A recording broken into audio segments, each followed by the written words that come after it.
The dove's soft cooing felt like mockery as I stared at the cream-colored envelope on my kitchen counter. My hands trembled as I traced the gold-embossed edges, fighting the urge to rip it to shreds. Instead, I reached for my wine glass, draining what remained of my morning's liquid courage. The invitation had arrived yesterday, but I'd needed 24 hours to work up the nerve to open it. 24 hours of telling myself I was being paranoid, that the whispers and sideways glances at family gatherings meant nothing, that my best friend and my father couldn't possibly. "Just open it, Victoria," I muttered, sliding my finger under the seal. The paper was expensive, thick and textured, probably hand-pressed by some artisan in Vermont. Dad always did have expensive taste.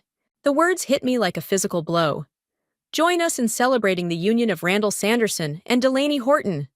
My wine glass shattered against the wall before I even realized I'd thrown it. Red droplets trickled down the white paint like blood, and I watched them fall, feeling oddly detached from my own body. The dove outside cooed again, and I wanted to scream. 6 months ago, Delaney had been my maid of honor. She'd helped me pick out my dress, arranged my bachelorette party, held my bouquet while I said my vows. And my father, he'd walked me down the aisle with tears in his eyes, promising he was proud of the woman I'd become. Now here they were, their names entwined in golden script, mocking everything I thought I knew about love and loyalty. My phone buzzed. Linda's face appeared on the screen, and I almost ignored it. But Linda had been there through my mother leaving, through the divorce, through everything. She'd know what to say. "Have you checked your mail?" Her voice was gentle, careful. "They're getting married." The words came out hollow, emotionless. "My best friend and my father are getting married." "Oh, honey, did you know?" The question escaped before I could stop it. "Has everyone been laughing behind my back this whole time?" "God, no. I just got my invitation this morning. I couldn't believe— isn't she only 32? And your dad must be 58.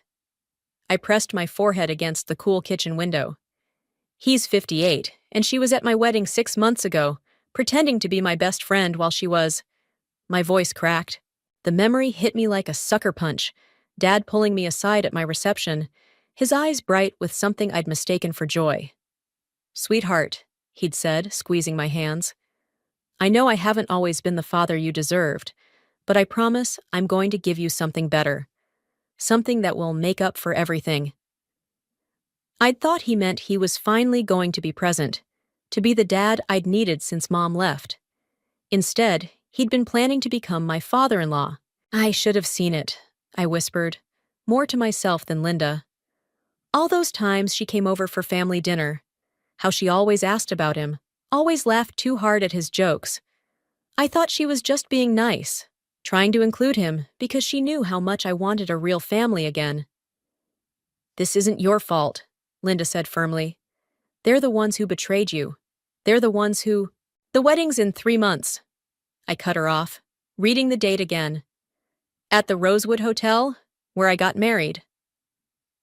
The silence on the other end of the line stretched out like a shadow. "Victoria!" Linda's tone held a warning. She knew me too well. "Whatever you're thinking, did I tell you what Dad said to me, right before I left for my honeymoon?" I traced a finger through the condensation on the window. "He said he was going to give me something better, something to make up for everything. Listen to me." "Well, maybe I should return the favor." My voice had gone quiet, steady. The shock was wearing off, replaced by something darker, something that burned. Maybe I should give them something better too. Something they'll never forget. The dove outside finally flew away, leaving behind a single white feather on my windowsill. I watched it flutter in the breeze, remembering how many we'd released at my wedding, how they'd symbolized peace, new beginnings, hope. This time, there would be no doves, no peace, no forgiveness, just justice, and I knew exactly how to serve it. The old photo album felt heavy in my lap, each page weighted with memories I couldn't trust anymore. I'd pulled it out, hoping to find— what? Proof that I'd imagined the whole thing? Instead, Every image of Delaney at our family gatherings now seemed tainted, like watching a horror movie where you know the killer is hiding in plain sight.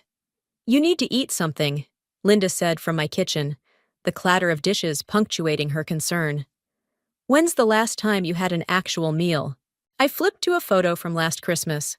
There was Delaney perched on the arm of Dad's favorite chair, both of them laughing at some private joke. How had I been so blind? "Victoria?" Linda appeared with a plate of toast. "You're doing that thing again, where you disappear into your head and plot murder." "Not murder." I closed the album with a snap. "Just destruction. There's a difference." She set the plate down and settled beside me on the couch. "Talk to me. What are you really thinking?" "I'm thinking about the letter." I pulled it from between the album pages. Cream paper, matching the wedding invitation perfectly. The one Delaney sent me 3 weeks ago, gushing about how excited she was to be my bridesmaid, about how she'd always wanted a sister. Linda took the letter, scanning it quickly. Her sharp intake of breath told me she'd reached the part that had kept me awake all night. "Your father has been such a rock for me lately," she read aloud. "Every time Marcus and I fight, Randall reminds me that real love is worth waiting for." Jesus Christ! She was already sleeping with him. The words tasted like acid. While she was helping me pick out my wedding dress, while she was standing next to me at the altar, she was sleeping with my father. "We don't know that for sure." "Oh, I know." I grabbed my phone, pulling up the text thread. "Look at these messages. All those times she was working late, but somehow ended up at my house for dinner. All those Sunday brunches she just happened to show up for." Linda scrolled through the texts, her expression darkening. "That manipulative little—" "It gets better." I snatched the phone back, finding the photo I discovered at 3 a.m. "This is from 4 months before my wedding. Look at her hand." The image showed Delaney at some charity event, her arm draped casually over a chair. On her right hand gleamed my grandmother's sapphire ring, the one Dad had promised would be mine on my 30th birthday. "He gave her Mom's ring." My voice cracked. "Before my wedding, before he even walked me down the aisle, he gave her Mom's ring." Linda wrapped her arms around me as the tears finally came. "We'll fix this," she whispered. "Whatever you need." "I need them to hurt." I pulled away, wiping my eyes. "I need them to feel what I'm feeling right now." "And then what? You'll feel better?" "No." I stood up, moving to the window, where the morning sun cast long shadows across my floor. "But at least they won't get to feel better either." My phone buzzed. Another message from Delaney. They'd been coming steadily since the invitations went out, each one more sickeningly sweet than the last. This one made my stomach turn. I know this must be a shock, but I hope you'll stand beside me like I stood beside you. You're still my best friend, my sister. Nothing has to change." Linda read over my shoulder and swore softly. "What are you going to do?" I thought about the ring, about all those secret dinners, about the way they'd played me for a fool. Then I thought about the Rosewood Hotel, where I'd celebrated the happiest day of my life, and where they planned to celebrate theirs. So I'm going to give them exactly what they want. I typed out a reply with steady fingers. "Of course I'll be your bridesmaid. Nothing would make me happier." "Victoria!" Linda's voice held a note of fear. "What are you planning?" I showed her my phone screen, where an email from Dad's business partner, Prudence, sat unopened. The subject line read, Randall's financial irregularities. Urgent." I'm planning to be the perfect daughter," I said softly. "The perfect friend, right up until the moment I'm not." The sun caught the diamond on my own wedding ring, sending fractured light dancing across the walls. Soon, I'd make sure their perfect day shattered just as beautifully. Linda picked up her purse, hesitating at the door. "Just promise me you'll think this through. Really think about what you're risking." I smiled, but it didn't reach my eyes. "The only thing I'm risking is their happiness. And they risked mine first." Fresh coffee filled my apartment with the illusion of normalcy as I spread the documents across my kitchen table. 3 weeks of playing the supportive daughter had yielded a treasure trove of financial records, each page more damning than the last. Dad always did underestimate me. Probably thought I was too broken by Mom's departure to notice anything beyond my own pain. My phone lit up with Delaney's latest message. "Bridal shower planning lunch today. Can't wait to see you." I texted back a string of heart emojis, then turned to the woman sitting across from me. "Well, Prudence, what am I looking at?" Dad's business partner adjusted her glasses, perfectly manicured nails tapping against a spreadsheet. "Your father's been cooking the books for years, moving money between accounts, inflating profits, hiding losses. Classic fraud." Anne Delaney started as his secretary last year. By month 3, she had access to all the offshore accounts. Prudence's lips curved into a smile that didn't reach her eyes. "Quite the quick study, your friend." The coffee turned bitter in my mouth. I'd assumed their betrayal was purely personal. This added layer of financial corruption somehow made it worse. "Why are you showing me this?" "Because, dear Victoria, your father promised me partnership 20 years ago. Instead, he's grooming his new bride to take over." She slid another document across the table. "And I don't appreciate being replaced by a gold digger half my age." I studied the partnership agreement, dated 3 months before my wedding. Delaney's signature looked especially smug. "What do you want from me?" "I want what you want, justice." Prudence leaned forward. "The question is, do you have the stomach for it?" Before I could answer, my phone buzzed again. An unknown number, but the message made my heart skip. "We need to talk about your father. Meet me at Riverside Park, 2 p.m. Nicholas." I'd met Nicholas at last week's engagement dinner, Dad's new junior partner, all sharp suits and sharper smiles. He'd watched me all evening with an intensity that suggested he knew more than he was saying. I have to go," I told Prudence, gathering the documents. "But first, that family heirloom I mentioned." She pulled an envelope from her briefcase. "The authentication papers you requested. Your grandmother's mirror is indeed quite valuable, and quite fragile." I tucked the papers away, already imagining the mirror's ornate frame wrapped in white silk, presented as the perfect wedding gift. One good push was all it would take. The park was quiet for a weekday afternoon. Nicholas waited by the fountain, looking less polished than at dinner. His tie was loose, his hair ruffled by the wind. "I wasn't sure you'd come," he said as I approached. "I'm full of surprises." I kept my tone light, practiced. Like showing up to support my father's wedding. Everyone thought I'd make a scene. "Aren't you?" His eyes met mine. "Making a scene, I mean. Just not the one they're expecting." My carefully constructed mask slipped. "What do you know?" "I know Prudence showed you the books. I know about the mirror authentication." He stepped closer. "I know you're planning something for the wedding, and I know it won't give you what you really want." "And what's that?"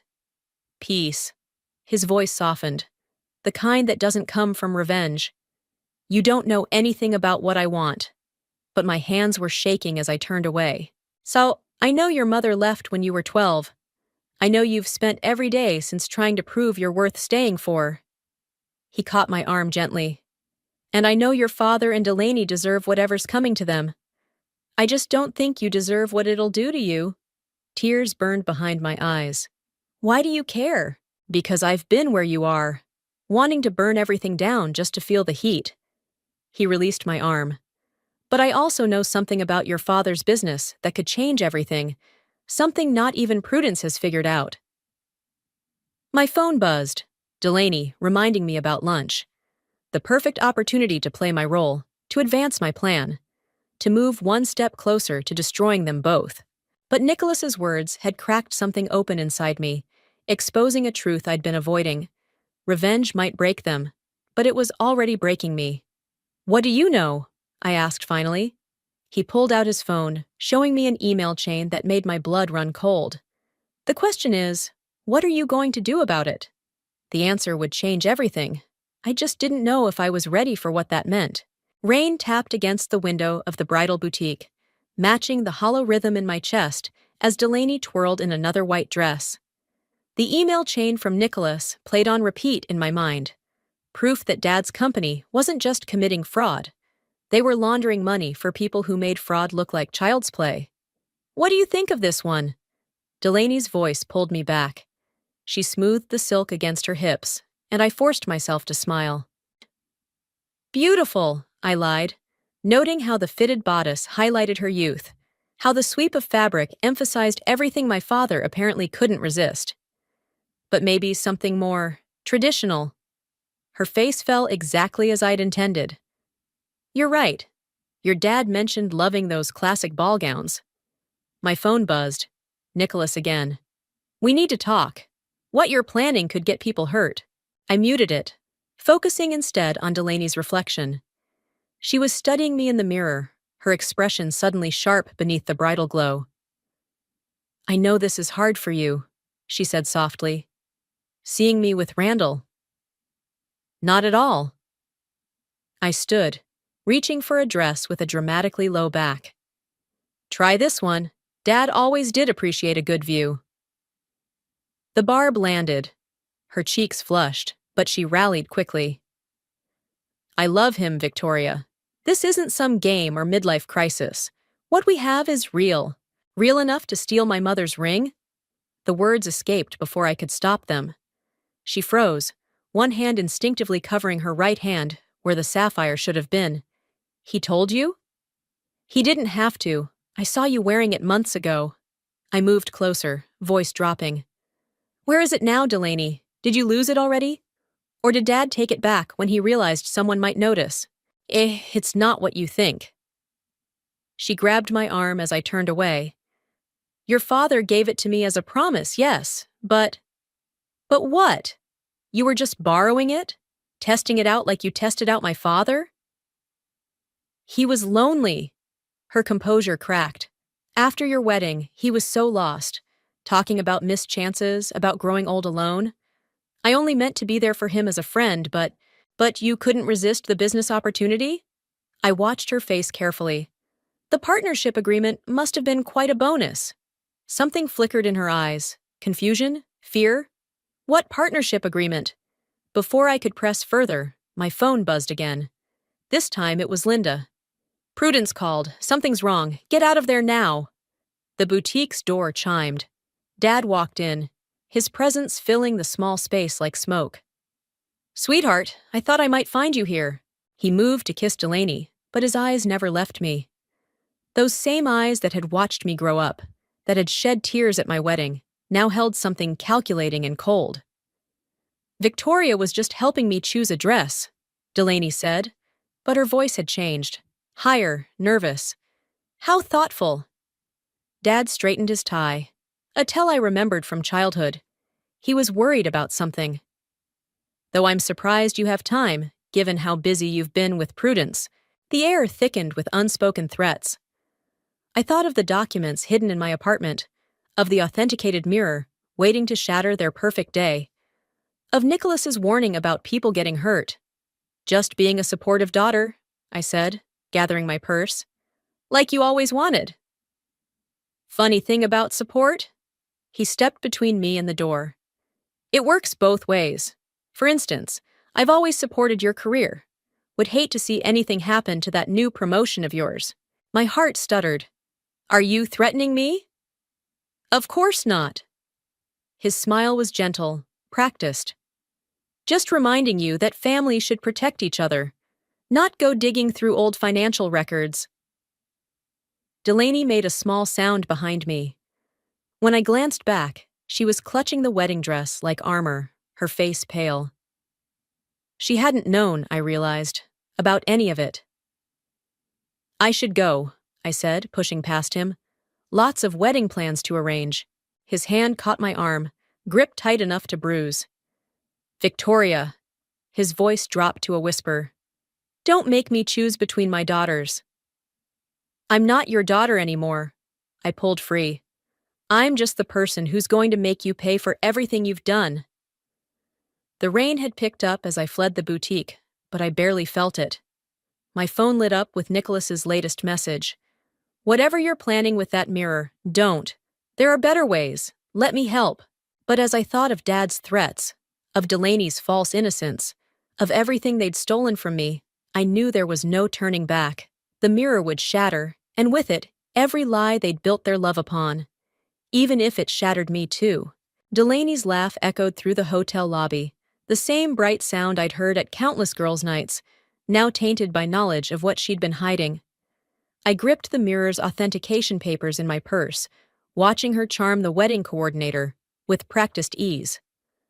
"The ceremony will be in the grand ballroom," she was saying, "just like Victoria's was. It feels right, doesn't it? Keeping it in the family?" My phone vibrated. "Linda, for the 5th time today. Don't do this alone. Nicholas and I can help. Please call me."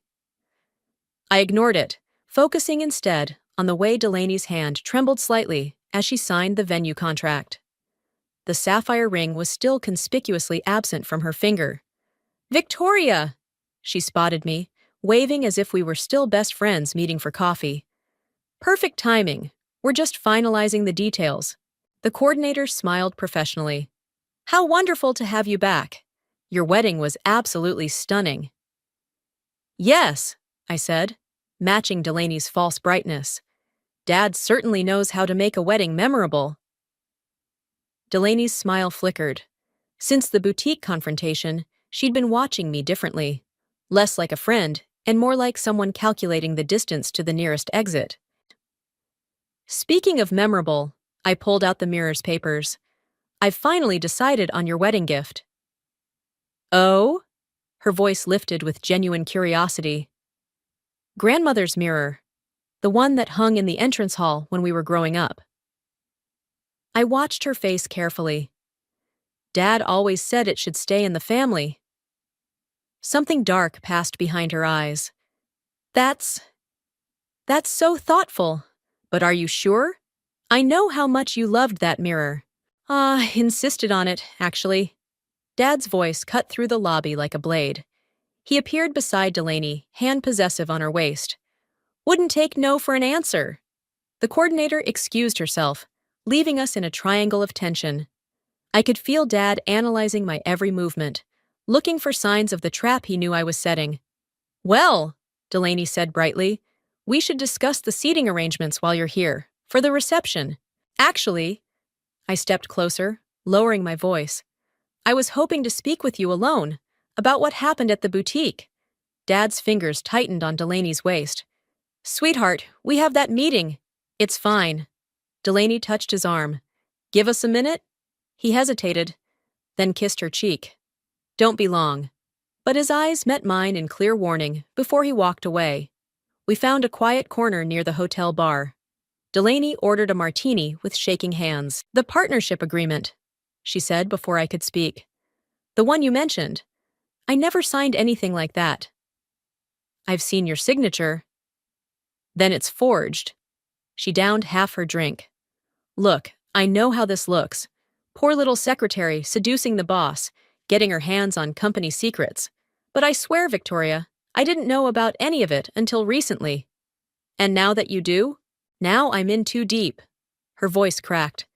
"The things your father is involved with, the people he works with, I can't just walk away." "You could help me stop him." She laughed bitterly. "You don't get it. These people don't care about right or wrong. They care about money and power, and they'll destroy anyone who threatens either." "Is that why you're marrying him? Protection?" "I'm marrying him because I love him." But her eyes darted away. "The rest, I'm handling it, like you handled being my friend while sleeping with my father." "That was different. That was—" She pressed her fingers to her temples. "I never meant to hurt you." "But you did." I stood, steadier than I'd felt in weeks. "And now I'm going to hurt you back, starting with that mirror." "Victoria, wait!" She grabbed my wrist. "Whatever you're planning, don't. Please. You don't understand what your father is capable of." "Maybe not." I pulled free. "But he doesn't understand what I'm capable of either." My phone buzzed again as I walked away. This time it was Nicholas. "Found proof of Prudence's involvement. She's playing you. Don't trust her."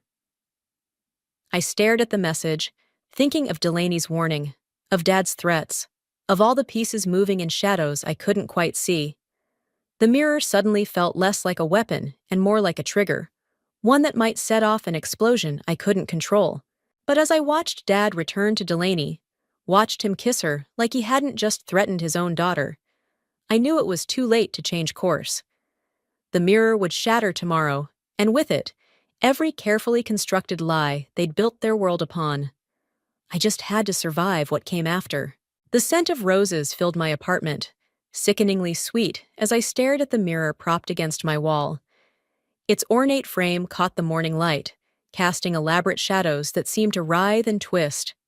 In 12 hours, it would be wrapped in white silk, ready to shatter more than just glass. A knock at the door made me jump. Nicholas stood there, rain-soaked and grim. "We need to talk." "I'm busy." I tried to close the door, but he caught it. "Prudence is working with your father." He pushed inside, dripping water on my floor. "The documents she showed you? Carefully selected. She's trying to manipulate you into doing exactly what they want." "And what's that?" "Creating a scene." He ran a hand through his wet hair. "A public disruption they can use to discredit you when the real scandal breaks." My phone lit up with a text from Delaney. "Getting ready at the hotel. Please come early. Need to talk." "Why should I believe you?" I asked Nicholas. "For all I know, you're working with them too." He pulled out his phone, playing a recording that made my blood freeze. Prudence's voice, sharp and clear. "Once Victoria causes a scene at the wedding, we can paint her as unstable. No one will believe her accusations about the company." Dad's response was equally chilling. "Shame about the mirror, though. Family heirloom and all." "They knew!" The realization hit like a physical blow. "They knew I'd choose the mirror." "Because they know you," Nicholas said gently. "They know you'd want something symbolic, something that would hurt them the way they hurt you." I sank onto my couch, the weight of my own predictability crushing me. "So what am I supposed to do? Let them win? Let them get away with everything?" "No." He sat beside me, close enough that I could smell rain and coffee on his skin. "We expose them the right way, with proof that can't be dismissed as a daughter's jealous tantrum." Another text from Delaney. "Please, it's important." "Why are you helping me?" I asked Nicholas. "What's in it for you?" "Your father's organization destroyed my family's business last year. Made it look like embezzlement, ruined my father's reputation." His jaw tightened. "He didn't survive the scandal." Understanding clicked into place. "That's why you took the job, to get proof." "And now I have it." He showed me his phone again, folders of documents that made my stolen financial records look like parking tickets. "But I need your help to use it." Before I could respond, my phone rang. Linda. "Turn on the news," she said without preamble. "Now." I grabbed the remote. The headline made my heart stop. "Major financial fraud investigation launched. Multiple arrests expected." "They're moving early," Nicholas said, reading over my shoulder. "We need to—" A pounding at my door cut him off. Through the peephole, I saw Delaney, mascara streaked down her face. "Please," she called. "They're coming. I didn't know where else to go." Nicholas grabbed my arm. "Don't. It's probably a trap." But I was already opening the door. Delaney stumbled in, clutching her wedding dress in a wrinkled bundle. "Your father," she gasped. "He's planning to run.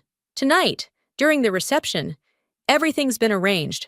Private plane, offshore accounts." She turned to Nicholas. "They know about your evidence. They're going to pin everything on you and Victoria." "Why are you telling us this?" I demanded. She pulled something from her dress. The sapphire ring. "Because I found out what really happened to your mother. Why she really left." Her eyes met mine, fierce through her tears. "She didn't abandon you, Victoria. They drove her away, and they used me to do the same thing to you." Nicholas checked his phone, swearing softly. "Police are moving on the office now. If your father runs, he won't." I walked to the mirror, running my fingers along its frame. "Because we're going to give him exactly what he expects. The perfect distraction. The perfect scene." "Victoria." Nicholas started. But this time, I continued, we'll be ready, all of us. Delaney straightened, wiping her eyes. What do you need me to do? I looked between them, Nicholas with his evidence, Delaney with her insider knowledge, both offering a chance at real justice instead of just revenge. First, I said, we need to deliver a wedding gift. The mirror caught our reflections, 3 people united by betrayal, now standing together against the man who'd orchestrated it all. In a few hours, that mirror would shatter. But this time, I wouldn't be the only one left picking up the pieces. Sunlight pierced through the Rosewood Hotel's stained glass windows, casting kaleidoscope shadows across Delaney's wedding dress as she paced the bridal suite. The mirror stood wrapped in white silk in the corner, waiting like a loaded gun. They're starting to arrive, Linda reported from the doorway. Nicholas is in position with the evidence. Police are standing by. My phone buzzed. Dad. Proud of you for being here, sweetheart. Let's put the past behind us. Delaney caught my reflection in the vanity mirror, her fingers twisting the sapphire ring. He still doesn't suspect? He suspects everything. I smoothed my bridesmaid's dress, the same shade of blue as the ring. He just thinks he's ahead of us. A knock at the door made us all freeze. Prudence entered, elegant in charcoal gray, her smile sharp as broken glass. Almost time, ladies. Victoria, your father's asking for you. Of course he is. I grabbed the wrapped mirror. Wouldn't want to miss giving the happy couple their gift. Prudence's eyes tracked the package. How thoughtful. Though perhaps wait until after the ceremony. Some moments shouldn't be interrupted. Don't worry. I met her gaze steadily. Everything will happen exactly when it's supposed to. The hotel corridor stretched endlessly, my heels clicking against marble as I approached Dad's suite. Each step felt like moving through water, memories flooding back, walking the same path on my wedding day, believing in love and family and forever. He opened the door before I could knock. Victoria! His voice was warm, practiced, perfect. I was hoping we could talk. The suite smelled of his familiar cologne, but something else lingered beneath it. Fear, maybe. Or desperation. He poured 2 glasses of scotch with slightly trembling hands. You didn't have to do this, he said, offering me one. Play along, pretend to accept things. I know how much we hurt you. Do you? I set the mirror down carefully. Do you really? More than you know. He moved to the window, watching guests arrive below. Your mother, she would have handled this better, would she? My voice stayed steady. Or did you drive her away too? He turned sharply. What did Delaney tell you? Enough. I lifted my glass but didn't drink. About the threats, the manufactured evidence, the way you forced Mom to leave by making her look unstable, just like you're planning to do to me. His mask slipped for just a moment, showing something cold and calculating beneath. You don't understand. I understand perfectly. I set my glass down. You destroy anyone who threatens your control. Your wife, your daughter, probably Delaney eventually. The only difference is, I'm not running away. No, he said softly. You're planning something much stupider. He moved toward the mirror. Let me guess. It's rigged to shatter? Create a scene? Expose my sins to all our guests? Would I do that? Yes. His smile was almost proud. Because you're my daughter, but you're not thinking big enough. He pulled out his phone, showing me a news alert. Major financial firm CEO found dead, apparent suicide. The photo showed Nicholas's building. My heart stopped. No, don't worry, he's alive, for now. Dad pocketed his phone. But my associates are very good at making accidents happen. To him, to Linda, to anyone helping you with your little revenge plot. You're bluffing. Am I? He stepped closer. Walk away, Victoria. Take the settlement I'm offering and disappear, like your mother should have. For a moment I wavered. The weight of what I was risking, not just my safety, but everyone who'd helped me, pressed down like lead. Then my phone buzzed. A photo from Nicholas. Him and Linda, safe at the police station, evidence secured. And below it, one word. Now. I smiled at my father. You know what your mistake was? Thinking I'm like you, that I'd choose revenge over justice. The door burst open. Delaney entered in her wedding dress, phone recording. Behind her, hotel security and several stern-faced men in suits. Mr. Sanderson? One stepped forward, badge glinting. We have some questions about your conversation just now, and about your wife's disappearance 15 years ago. Dad's face contorted. He lunged for the mirror, perhaps hoping to create the very distraction he'd expected from me. But I was faster. I caught the package before it fell, carefully unwrapping it to reveal not my grandmother's mirror, but a simple digital recorder. His entire confession captured in pristine audio. You're right, I said as they led him away. I am your daughter. That's how I knew exactly how you'd try to stop me. Delaney touched my arm, tears cutting through her perfect makeup. I'm so sorry. For everything. Through the window, I watched them load my father into an unmarked car. The sun caught the sapphire ring one last time, no longer a symbol of betrayal, but of truth finally brought to light. Don't be sorry, I said. Be free. The soft hush of night wrapped around the Rosewood Hotel as guests slowly filtered out, whispering about the scandal, the arrests, the wedding that wasn't. I sat alone in the empty ballroom, surrounded by untouched champagne glasses and centerpieces that would never see their moment of glory. My phone hadn't stopped buzzing. Reporters, distant relatives, old friends suddenly eager to reconnect. I ignored them all, focusing instead on the small package in my lap, delivered by hotel staff just minutes ago. The handwriting on the note was achingly familiar. I've waited 15 years to give you this. Mom. My hands trembled as I opened it, revealing my grandmother's actual mirror. Not the decoy we'd used in the sting, but the real family heirloom. Smaller than I remembered, designed to fit in a purse, its silver surface still pristine despite the years. I thought you might be here. I looked up to find Nicholas in the doorway, his tie loose, looking exhausted but satisfied.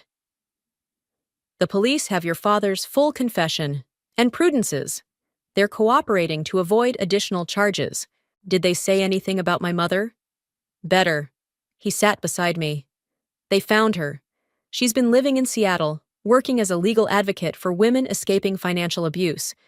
She never stopped trying to reach you, Victoria. Your father's people intercepted everything. The mirror's weight felt heavier suddenly. All those years believing I wasn't worth staying for when she'd been fighting to come back all along. There's something else. Nicholas pulled out his phone. Remember those offshore accounts Delaney mentioned? They weren't just for running away. Your father was building a trust fund, for you. I laughed bitterly. Blood money? No. Delaney's voice came from behind us. She'd changed out of her wedding dress into simple black, the sapphire ring conspicuously absent. It was your mother's money, the settlement he forced her to leave behind. He's been adding to it, trying to ease his guilt. How did you know? She sat on my other side. Because he told me everything. How he drove your mother away. How he made her look unstable when she tried to take you with her. He said keeping the money was his insurance policy, proof he wasn't the monster she claimed. But he was. I opened the mirror, studying my reflection. I had my mother's eyes. Just a different kind. The funds are being unfrozen, Nicholas said. Once the investigation concludes, it's all yours. Your mother's lawyers are already working on it. A movement caught my eye. Linda in the doorway, holding her phone. She's here, your mom, in the lobby. She's asking to see you. My heart stuttered. I'm not ready. Yes, you are. Delaney squeezed my hand. You've been ready for 15 years. I stood, the mirror clutched to my chest. What do I even say? Whatever you need to. Nicholas straightened my dress, his touch gentle. The truth has a way of finding its own words. The lobby felt miles away, each step echoing through empty corridors. I thought of all the ways I'd imagined this moment, all the accusations and tears I'd rehearsed in my head. She stood by the fountain, older than in my memories, but somehow exactly the same. When she saw me, her hands flew to her mouth. "Victoria!" Her voice broke on my name. My brave, brilliant girl. I meant to be strong, meant to ask my questions calmly, to maintain control. Instead, I fell into her arms like I was 12 years old again, the mirror pressed between us. "I'm so sorry," she whispered into my hair. "I never stopped fighting to get back to you." "I know." And suddenly I did know, with a certainty that washed away years of doubt. "I found my way back to you too." She pulled back, touching my face. "You did more than that. You found the truth. You finished what I couldn't. We both did." I showed her the mirror. Together. Behind us, I heard Linda quietly ushering everyone else away, giving us privacy. Through the hotel's windows, dawn was breaking over the city, painting everything in new light. "I have so many questions," I said. "I have so many answers." She smiled through her tears. "And all the time in the world to share them." I opened the mirror one last time, but instead of studying my reflection, I watched our images together. Mother and daughter, lost and found, broken and healing. The glass didn't shatter. It didn't need to. Sometimes the most powerful revenge isn't destruction at all. It's reconstruction, building something stronger from the pieces of what was broken. And finally, after 15 years, we could begin.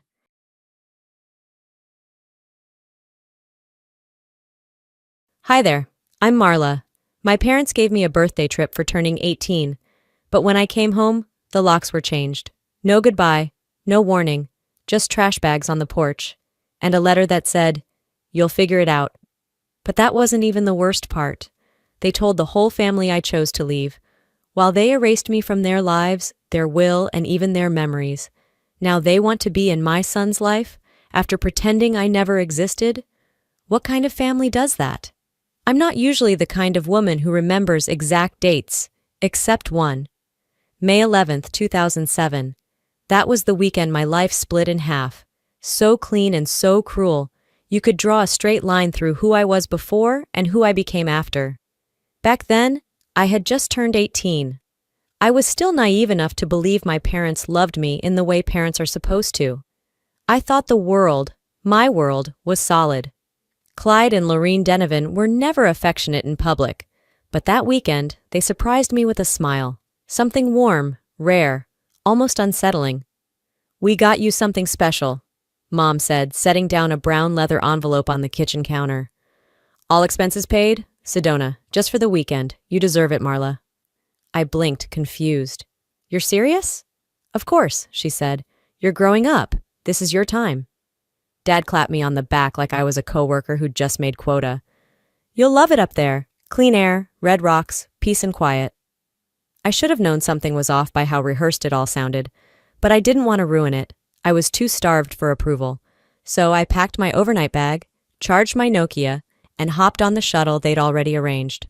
Sedona was beautiful, silent in that red desert way that made your thoughts echo louder.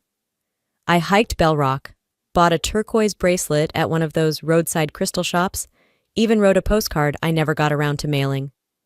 When Sunday rolled around, I took the shuttle back. Tired, sunburned, happy. But the second I saw our street, my stomach turned. The cab driver slowed near our house. No, what used to be our house, and I could barely make out the number on the curb. It was our address, all right. But everything else was wrong. No porch chairs, no welcome mat, no curtains. A bright red for sale sign stabbed the lawn like a knife. I paid the driver with shaking fingers and stepped out. "This can't be right," I whispered. The windows were bare. Through the glass I could see nothing. No furniture, no TV, no photos. Just empty floors and echoing shadows. Like the life I knew had evaporated in 72 hours. I fumbled for my house key, heart jackhammering. The metal scraped in the lock but wouldn't turn. I tried again. Nothing. I knocked harder and harder. Nothing. "Mom?" I called out. "Dad?" Still nothing. I turned around and saw Mr. Callahan across the street, leaning on his mailbox like he'd been expecting a show. We locked eyes. He gave me a slight nod but didn't come over, just kept staring like I was a ghost. "Do you know where my parents went?" I asked across the lawn. He shrugged, said something about moving, figured you already knew. I didn't answer. I couldn't. My brain was frozen, my mouth dry. My hands kept opening and closing around the strap of my bag. I sat on the steps and opened the zipper pocket. That's when I found it. An envelope. White. No name. "Just for you," scrawled in Mom's cursive. Too clean, too deliberate. Inside was a note. 7 words, that's all. "Time for you to grow up. You'll manage." No love, Mom. No explanation. No number. No key. Nothing. They were gone. Just like that. At first, I laughed. A dry, pitiful sound that cracked in my throat. This had to be a prank, a test, some twisted way to push me into adulthood. But night fell, and no one showed up. I sat there, hugging my knees, as the streetlights flickered on. My phone was at 12%. I tried Dad's number. Disconnected. Mom's? Straight to voicemail. I only had my bag and a hoodie. So I curled up on the porch, pulling the fabric over my head to block out the streetlight. I didn't cry. I couldn't afford to. Not yet. The cold didn't bother me. Not as much as the silence. Not as much as the realization that they hadn't forgotten me. They'd erased me. The sky hadn't even turned blue yet when I stood up, brushing the dirt from my jeans and stretching out legs that hadn't rested, only folded. My arms were sore from hugging myself all night, my neck stiff from resting it against the doorframe like I belonged to no one and nowhere. The street was silent, still asleep. No birds, no traffic.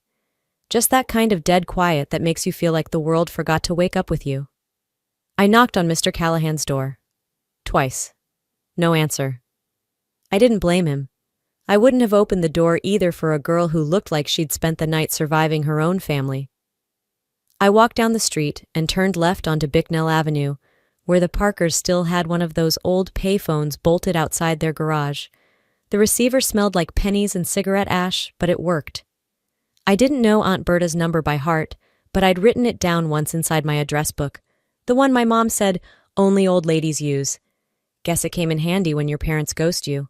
The line rang 4 times, then a click. "Hello?" It took a second to find my voice. "Aunt Berta, it's Marla." Silence, not the soft kind. I'm sorry to call so early," I rushed on, "but I need help. I came back yesterday and my house." I swallowed, forcing the words. "It's empty. They're gone. They left me." Still nothing. I could hear her breathing. I waited. Let her say something. Anything. Finally, she sighed. "Your mom said you knew." Those words hit harder than the cold. I gripped the receiver like it might fall off the wall. "Knew what?" "That they were moving. Clyde told us you were heading off early. Something about a scholarship in Flagstaff or maybe Prescott. I don't remember exactly." I felt my throat tighten. "I never applied for anything out of town. I was supposed to start community college here." "Well," she said, a little sharper now, "they said you were ready to be on your own." "Ready?" I laughed, a sound too close to sobbing. I had one bag and a bus ticket.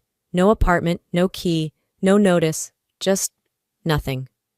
Berta went quiet again, then said, "Look, I don't know what their deal is. I just assumed you were doing what kids do now, leaving early, wanting freedom." "I was 18, I said, voice cracking. "Yesterday." That landed. There was a long pause before she added, "If you want to come here for a bit, I guess that's fine." I nodded even though she couldn't see it. "Thank you. I don't know where else to—" She cut me off. "Just don't make it permanent, okay? We don't have space for long-term arrangements." And just like that, the hollow in my chest grew wider. But I said, "Okay, just a few nights." I took the city bus. Flagstaff wasn't huge, but the ride felt endless. I sat by the window, clutching my overnight bag like it was still filled with promises. Aunt Berta lived on the east side, near the dry cleaners where she worked part-time. She opened the door in a bathrobe and curlers, her face lined not just from age, but from someone who'd stopped pretending to care too many years ago. "You can use the guest room," she said, stepping aside. "No smoking, no loud music, and don't expect rides." The room smelled like dust and mothballs, The sheets were stiff. I didn't care. I showered, ate a piece of toast, tried to sleep, but I couldn't stop hearing her voice on the phone. They said you knew. They lied. Again, and people believed them. Later that afternoon, I walked past the kitchen and overheard Berta on her cordless. Yes, she showed up. No, not a word beforehand. I thought you told her. I told her she can stay for now. Lorene, don't worry. I won't encourage her. That last part, it cut clean. I stood in the hallway, every cell in my body tightening. Don't encourage her. Not how is she, not is she okay. Just don't encourage her. Like I was a virus that might spread if not contained. That night, I stared at the ceiling fan as it turned lazily above me. The shadows stretched across the walls like claws reaching backward through time. I remembered being 7, sitting under the kitchen table during one of Mom's book club nights. I hadn't meant to eavesdrop. I was just coloring. But I heard her. She's fine, Lorene had said. I mean, we prayed for a boy, but what can you do? There was a laugh, not the kind that made you feel safe. Aunt Kay had responded, well, she's quiet. Maybe that's a blessing. Even at 7, I knew what that meant. I remembered Christmas that same year. Leo, my cousin, got a new bike and a full drum set. I got socks and a puzzle missing 2 pieces. They said it was because he had potential.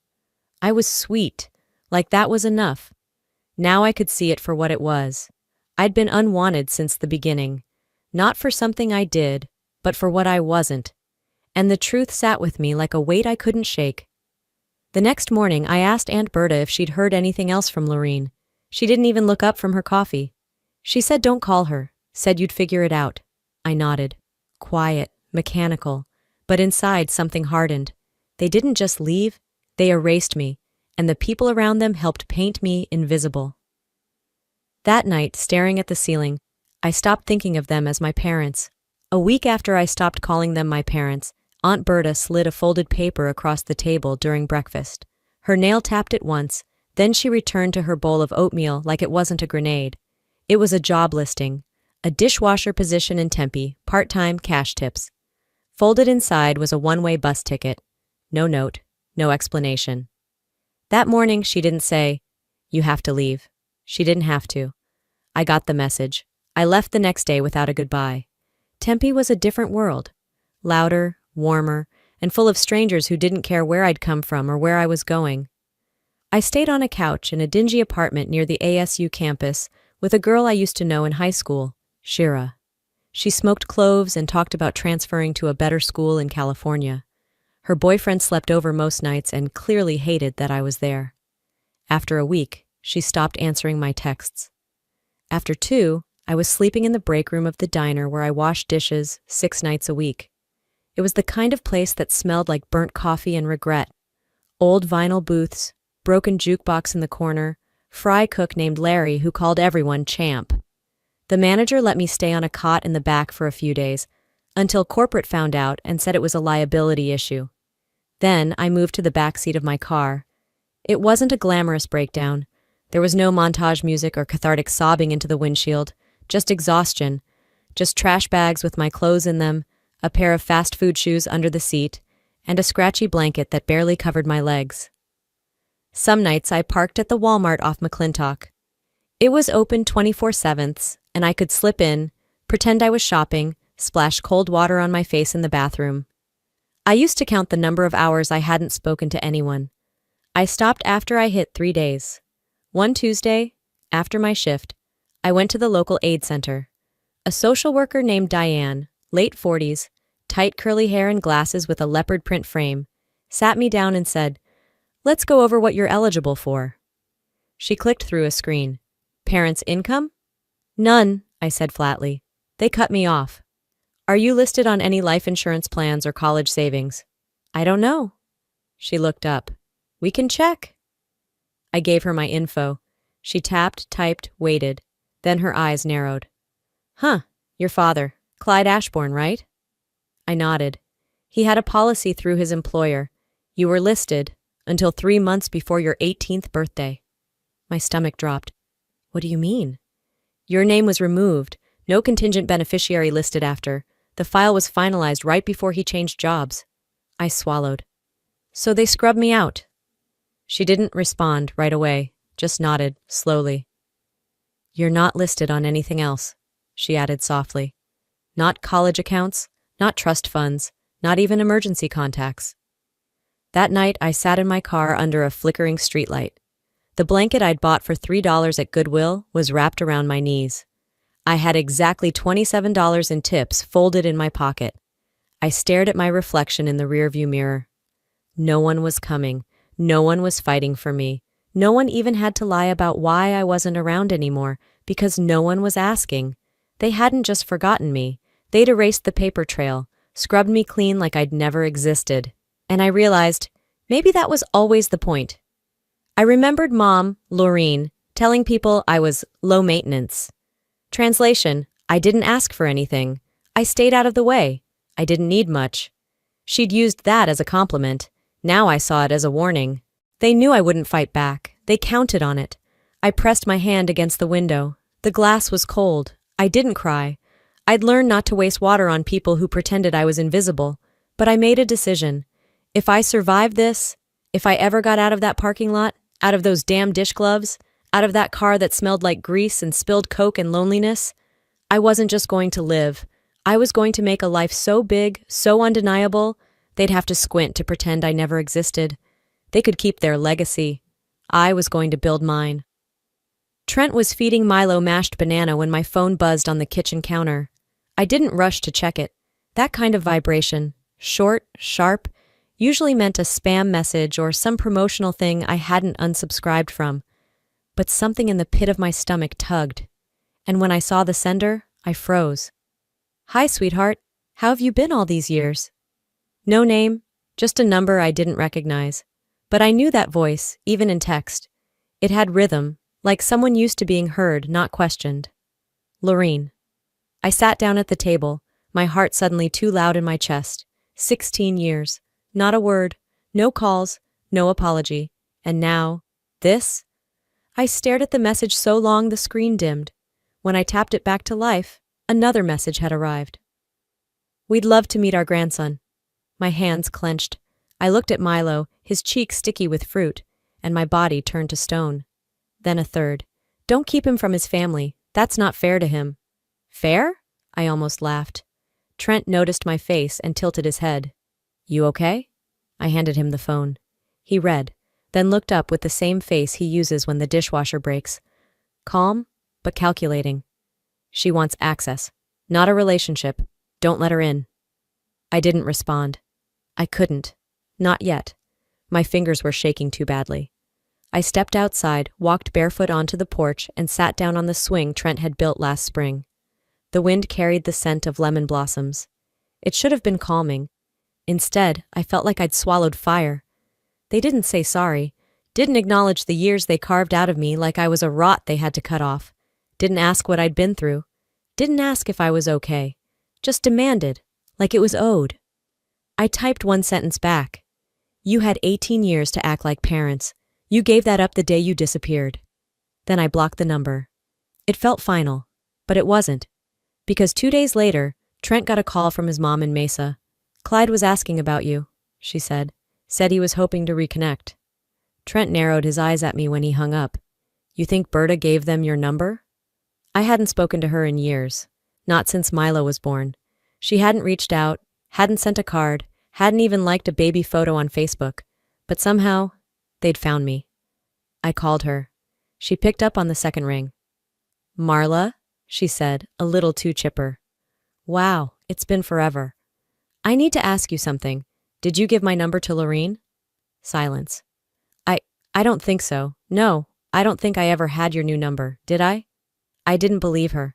It was the same tone she'd used when I was 9 and asked if she was the one who told Laureen I'd broken the planter on the porch. The same hesitating, dodging way she answered when she had known, and just didn't want to be responsible for what came next. I didn't argue. I didn't accuse. I just said, if you didn't, then someone did, and they've already started pushing. Another long pause. They're your family, Marla. No, I said, voice calm but razor-edged. They used to be. That night, while Trent was folding laundry and Milo was fast asleep, I sat in our bedroom with the lights low and scrolled through old voicemails. None from them, of course. But hearing other people's voices, my co-workers, my friend Ellen, the pediatric nurse, reminded me of something important. This life I built didn't have their fingerprints on it. It was mine. They didn't get to show up now, waving the grandparents' card like it earned them entry. Still, my chest stayed tight the rest of the evening, a low hum of panic under my ribs, like I was waiting for the next shoe to drop. It came the next morning. Different number, same entitlement. The message was short. The courts recognize grandparents' rights. You don't want to do this the hard way. No hello, no name, just a warning dressed up like a favor. I showed it to Trent. He set his coffee down slowly. Well, he said, his voice steady, guess we're going to find out how far they're willing to push. I nodded, but deep down, I already knew. 3 days passed before the next message came in. This time, it didn't come with guilt or fake sweetness. It came with a signature. If you don't let us see our grandson, we'll take legal steps. You have been warned. Preston Gill, attorney at law. My throat tightened. Trent was upstairs bathing Milo, and I sat on the edge of the couch rereading it like it might disappear if I blinked long enough. But it didn't.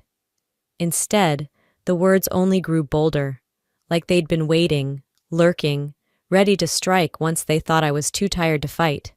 They were suing me for grandparental visitation rights. I looked up the name, Preston Gill, found his website in 5 seconds, big smile, red tie, testimonials that read like threats. He got me my rights when my daughter cut me off from my grandson, and no parent has the right to erase blood ties. He wasn't just any lawyer, he was their weapon. I felt the heat rise under my skin. Not panic this time, just fury. They weren't trying to rebuild, they were trying to bulldoze. When Trent came downstairs, towel drying Milo's hair, I handed him the phone. He read the message in silence, then handed it back with a single sentence. So they've gone there. I nodded. It's not just texts now.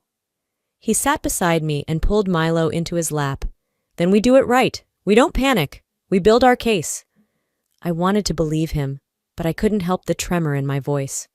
What if the court sides with them? They won't, he said firmly. They abandoned you. You've got everything documented. This isn't a gray area. I didn't reply.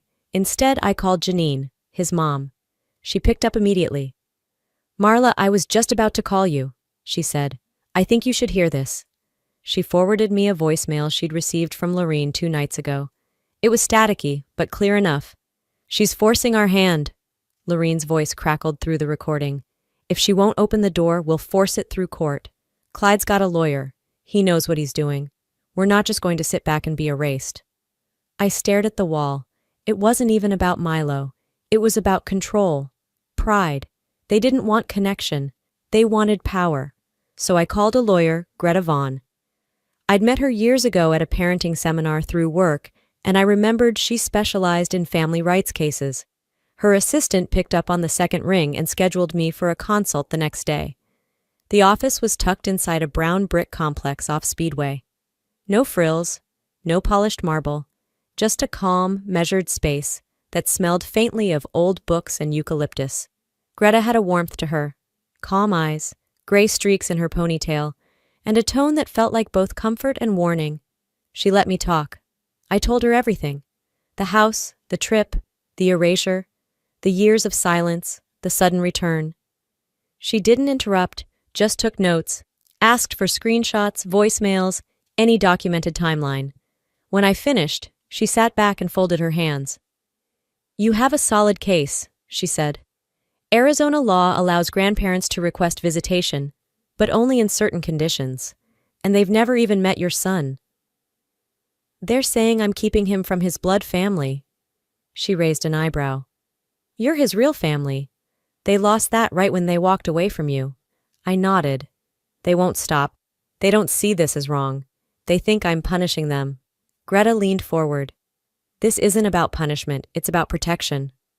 That night, Trent and I sat at the kitchen table while Milo slept upstairs, his baby monitor purring softly beside us. I handed over the court summons I'd received earlier that afternoon. Trent read it, jaw tense. I didn't cry, I didn't fall apart. Instead, I pulled out a notebook and started writing. He looked at me. "What are you doing?" "I'm drafting the statement I'll read in court," I said. "Already?" "If they want to fight," I said, "they'll get one." He nodded once and got up to make coffee. I sat there, the hum of the fridge the only sound around me. They thought they could scare me into submission. They forgot who they were dealing with. The next morning started with a knock at the door. Not loud, not urgent. Just 3 soft raps that somehow felt more threatening than a battering ram. Trent opened it while I fed Milo in the high chair. A man in a pressed gray suit handed over a manila envelope and walked away without a word. Trent closed the door slowly and handed it to me. It was real. Inside was the official notice. A formal petition from Clyde and Lorene Ashbourne, filed through Preston Gill, requesting court-ordered visitation rights with our son. They weren't bluffing. Greta had warned me the day before that it could come to this. "People like them," she'd said. "Don't back down when they're not in control. They escalate." I called her as soon as I read the papers. We met that afternoon in her office again, the same brown-bricked spot off Speedway, where the air always smelled like lavender oil and caffeine. Her brow furrowed as she flipped through the documents. "This is textbook Gill," she muttered.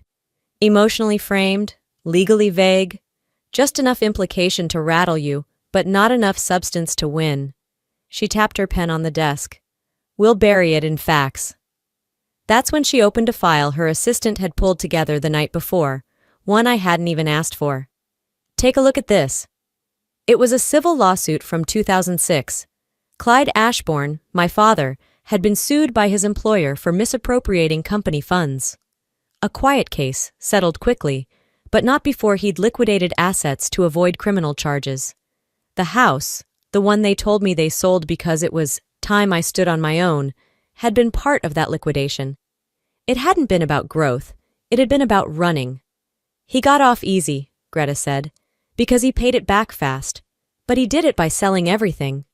I felt my stomach twist. All that guilt they'd fed me for being too soft, too ungrateful, all while they were hiding their own disgrace under a coat of parental tough love. "That's what the trip was," I said quietly. "A smokescreen." She nodded. "They sent you away so they could make their escape without facing you." I leaned back, eyes burning. "And now they want to act like I'm the one stealing family?" We got to work. Every message, every voicemail, every forgotten birthday, every email Lorene had sent Janine that dripped with control and passive aggression. Greta logged and time-stamped everything. Her assistant created folders labeled Abandonment Timeline, Recorded Harassment, Financial Motivation. Janine even forwarded one final voicemail she'd received just 2 days ago. "She doesn't get to decide what kind of family she has. That's our job." I played that one 3 times. Let it sear into memory like a scar. That was the nail in the coffin, and Greta knew it. "They'll say they just want a relationship with Milo," she said. "But this proves it's about domination, not love." It was nearly 6 p.m. when I got home.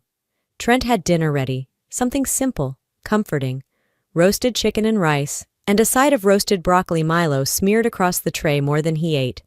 I didn't say much at first, just watched them. Father and son. Real family. Not the kind written in legalese or fabricated for courtrooms.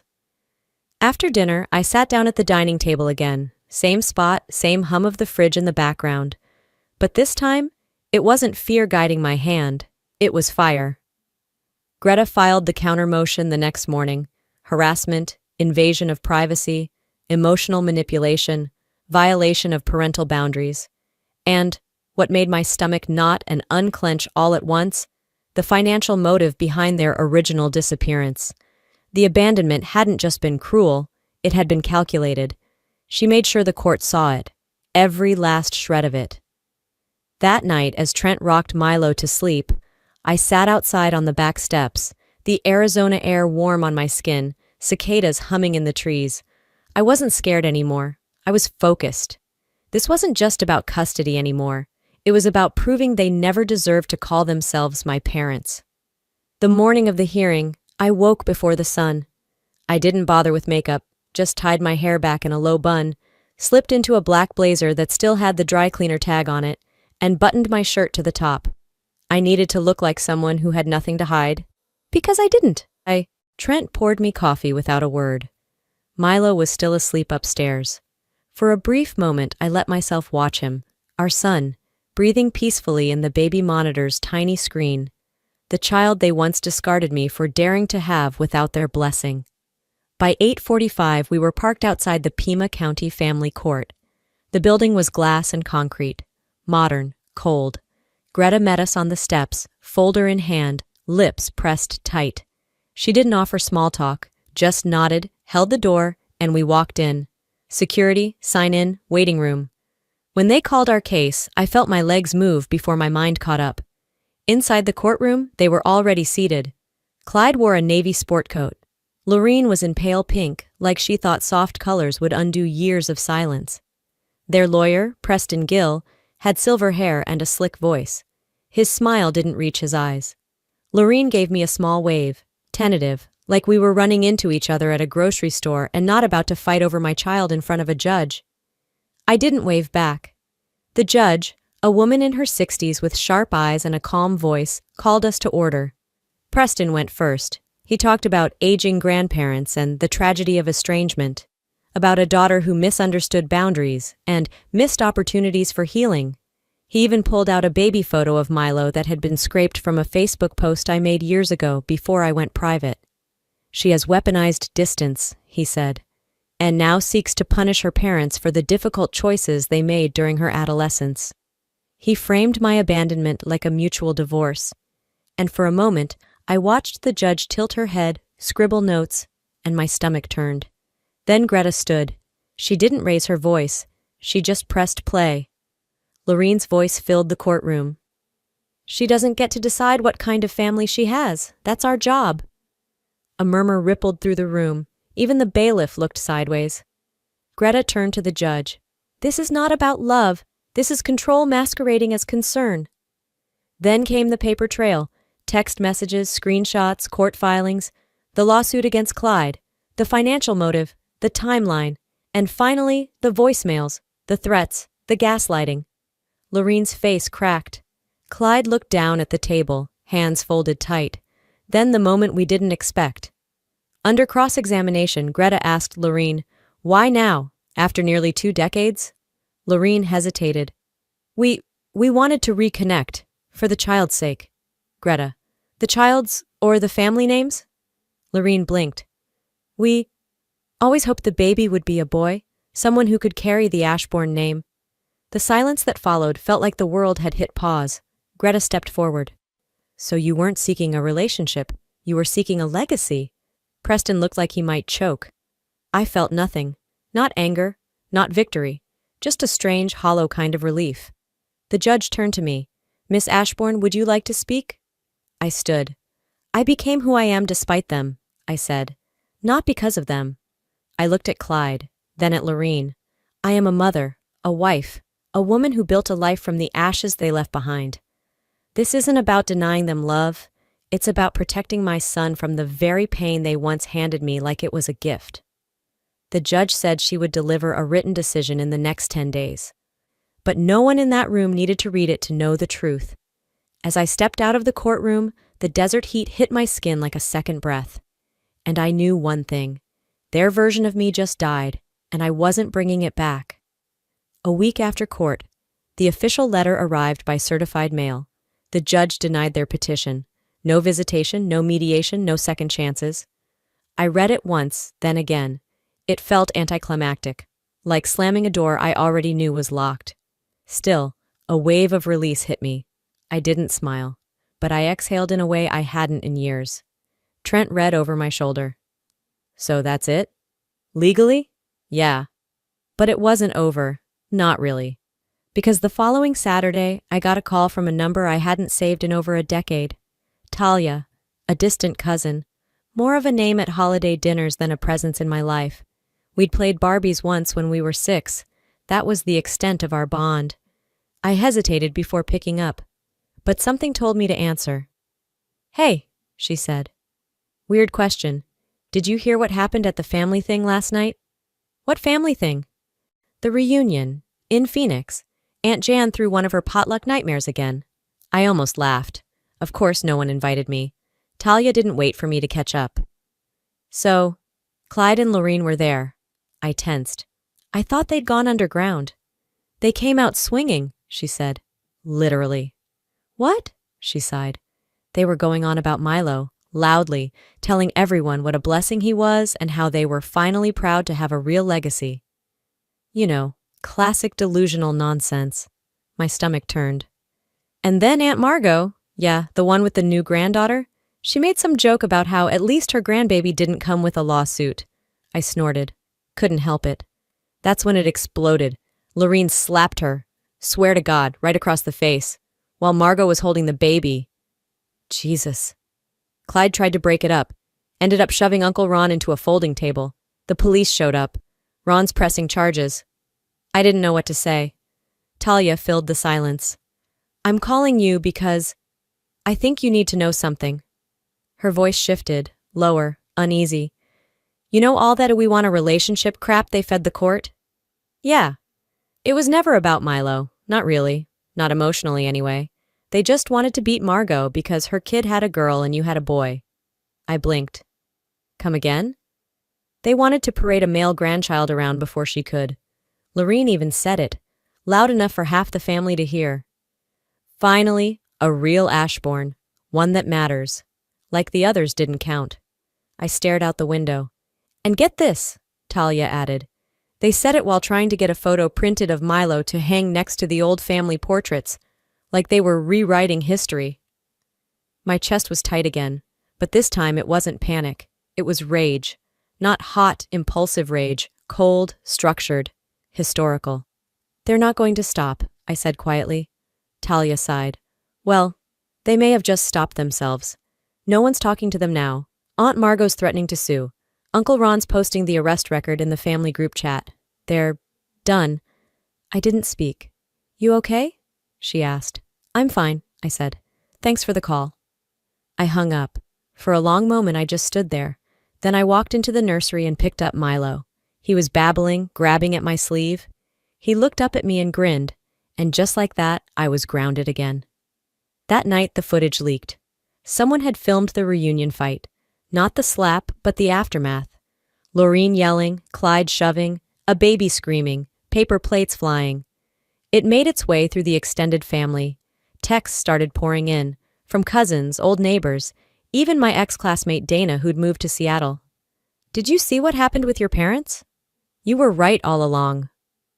Can't believe they had the nerve. I didn't reply to any of them. Instead, I logged off, because I didn't need their downfall. I didn't need applause. I just needed silence. Greta texted me that same night. Now everyone sees what you've lived through. That matters. But the truth was, I didn't want it to matter to everyone. I wanted it to matter to Milo. Someday. When he asked about my side of the story. And when he did, I'd have more than enough to tell him. Not the drama, not the court. But the fact that I stood my ground when it counted. That I built something better. And that I never let people who abandoned me rewrite what I stood for.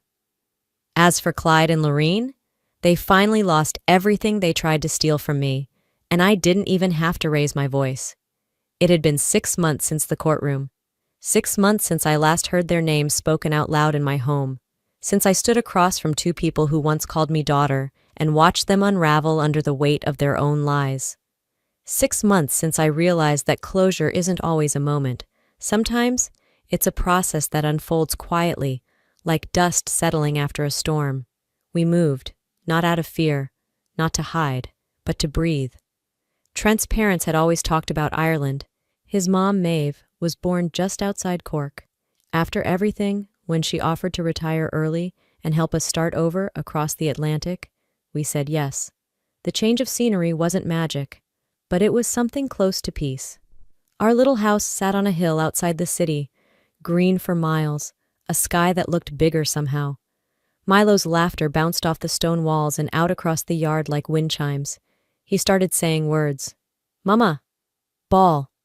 And one day, clear as glass, home. That one made me stop what I was doing, folding laundry in the kitchen, and turn toward him like he'd handed me a gift I didn't know I'd been waiting for. We were building something real, Something that didn't require apologies or permission. Clyde and Lorene hadn't reached out since the court denied visitation. No letters, no texts, no lawyers, not even a fake apology through a third party. Just silence. Talia sent me an email once, a forwarded message from a cousin I barely remembered. Apparently, Lorene and Clyde were fined after the reunion brawl.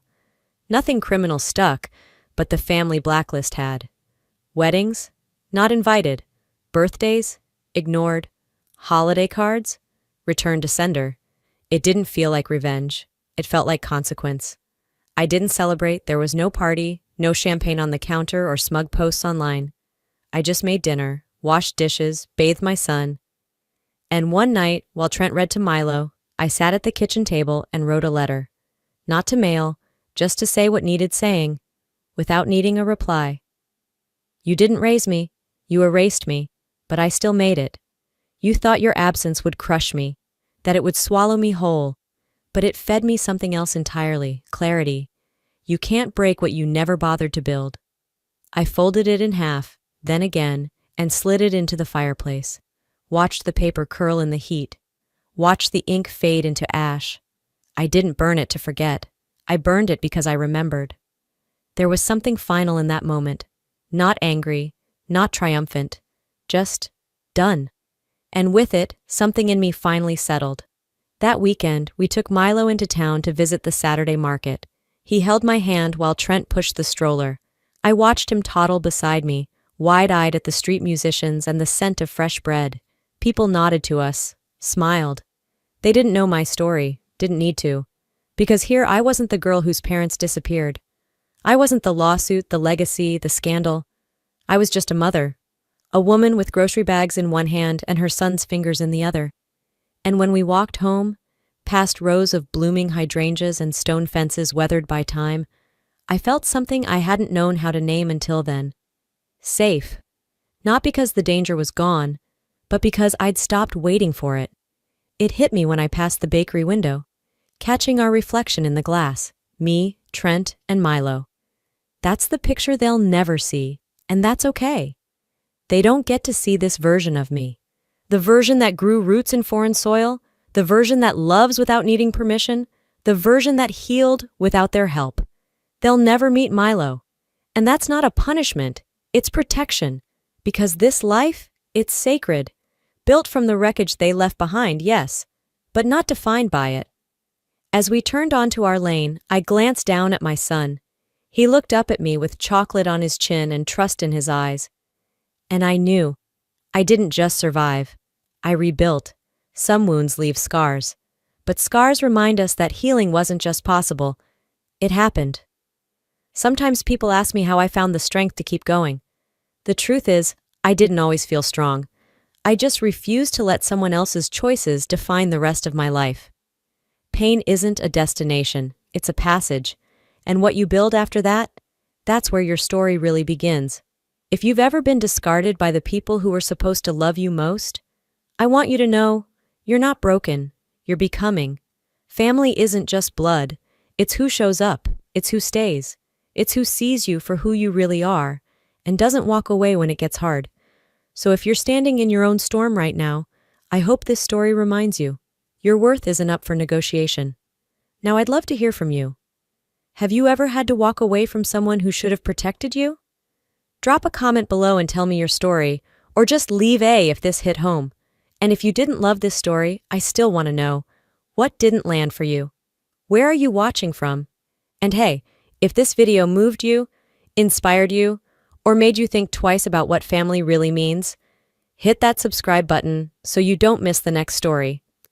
Because out here, we tell the hard truths and we heal together. See you in the next one.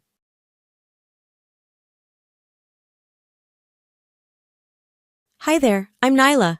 My sister took the entire family fortune, and I only have $1 left. Just one. And when I held it, she smirked and said, "Don't spend it all at once." They said it was fair, said I was always too independent to need help. But then came the dinner invites, the fake apologies, the lawsuits. They tried to steal my name, my business, my mind. How did it go from a missing inheritance to them launching a knockoff company behind my back. And why did my own mother post that I had abandoned the family when they were the ones who erased me? I sat in the stiff leather chair furthest from the oak conference table, arms crossed tightly over my chest, trying to keep my breathing even. The air in Mr. Harrington's office felt heavier than usual, like I was already being buried, and the will hadn't even been read yet. Across from me, Marla looked like she had stepped out of a fashion magazine. Crisp white blouse, diamond studs, face powdered and perfectly smug. Travis was scrolling on his phone, tapping the screen like he was annoyed to even be here. Our parents, Darlene and Everett, avoided eye contact altogether. Typical.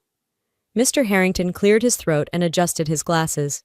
As executor of the estate of Mr. Virgil Halston, I'll now read the contents of his last will and testament. I barely heard the words that came next. To Marla Halston, full ownership of the Prospect family residence, all remaining funds in the Halston Trust, and controlling shares of Halston and Company. No one looked surprised. To Travis Halston, $50,000 and the summer property in Naples. Travis let out a low whistle. Guess it's beach season, huh? And to Nyla Halston? I sat up slightly, heart flickering with the tiniest, most pathetic glimmer of hope. $1? I blinked.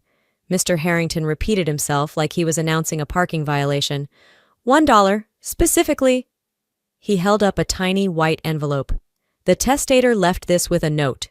Travis snorted. Don't spend it all in one place. Marla chuckled, crossing her legs and smiling like she'd won a game I didn't even know we were playing. I looked around the room, waiting, hoping for someone to say it was a mistake. No one spoke. Darlene stared at the wall like it wasn't happening. Everett adjusted his watch. Not a single word, not even a fake apology.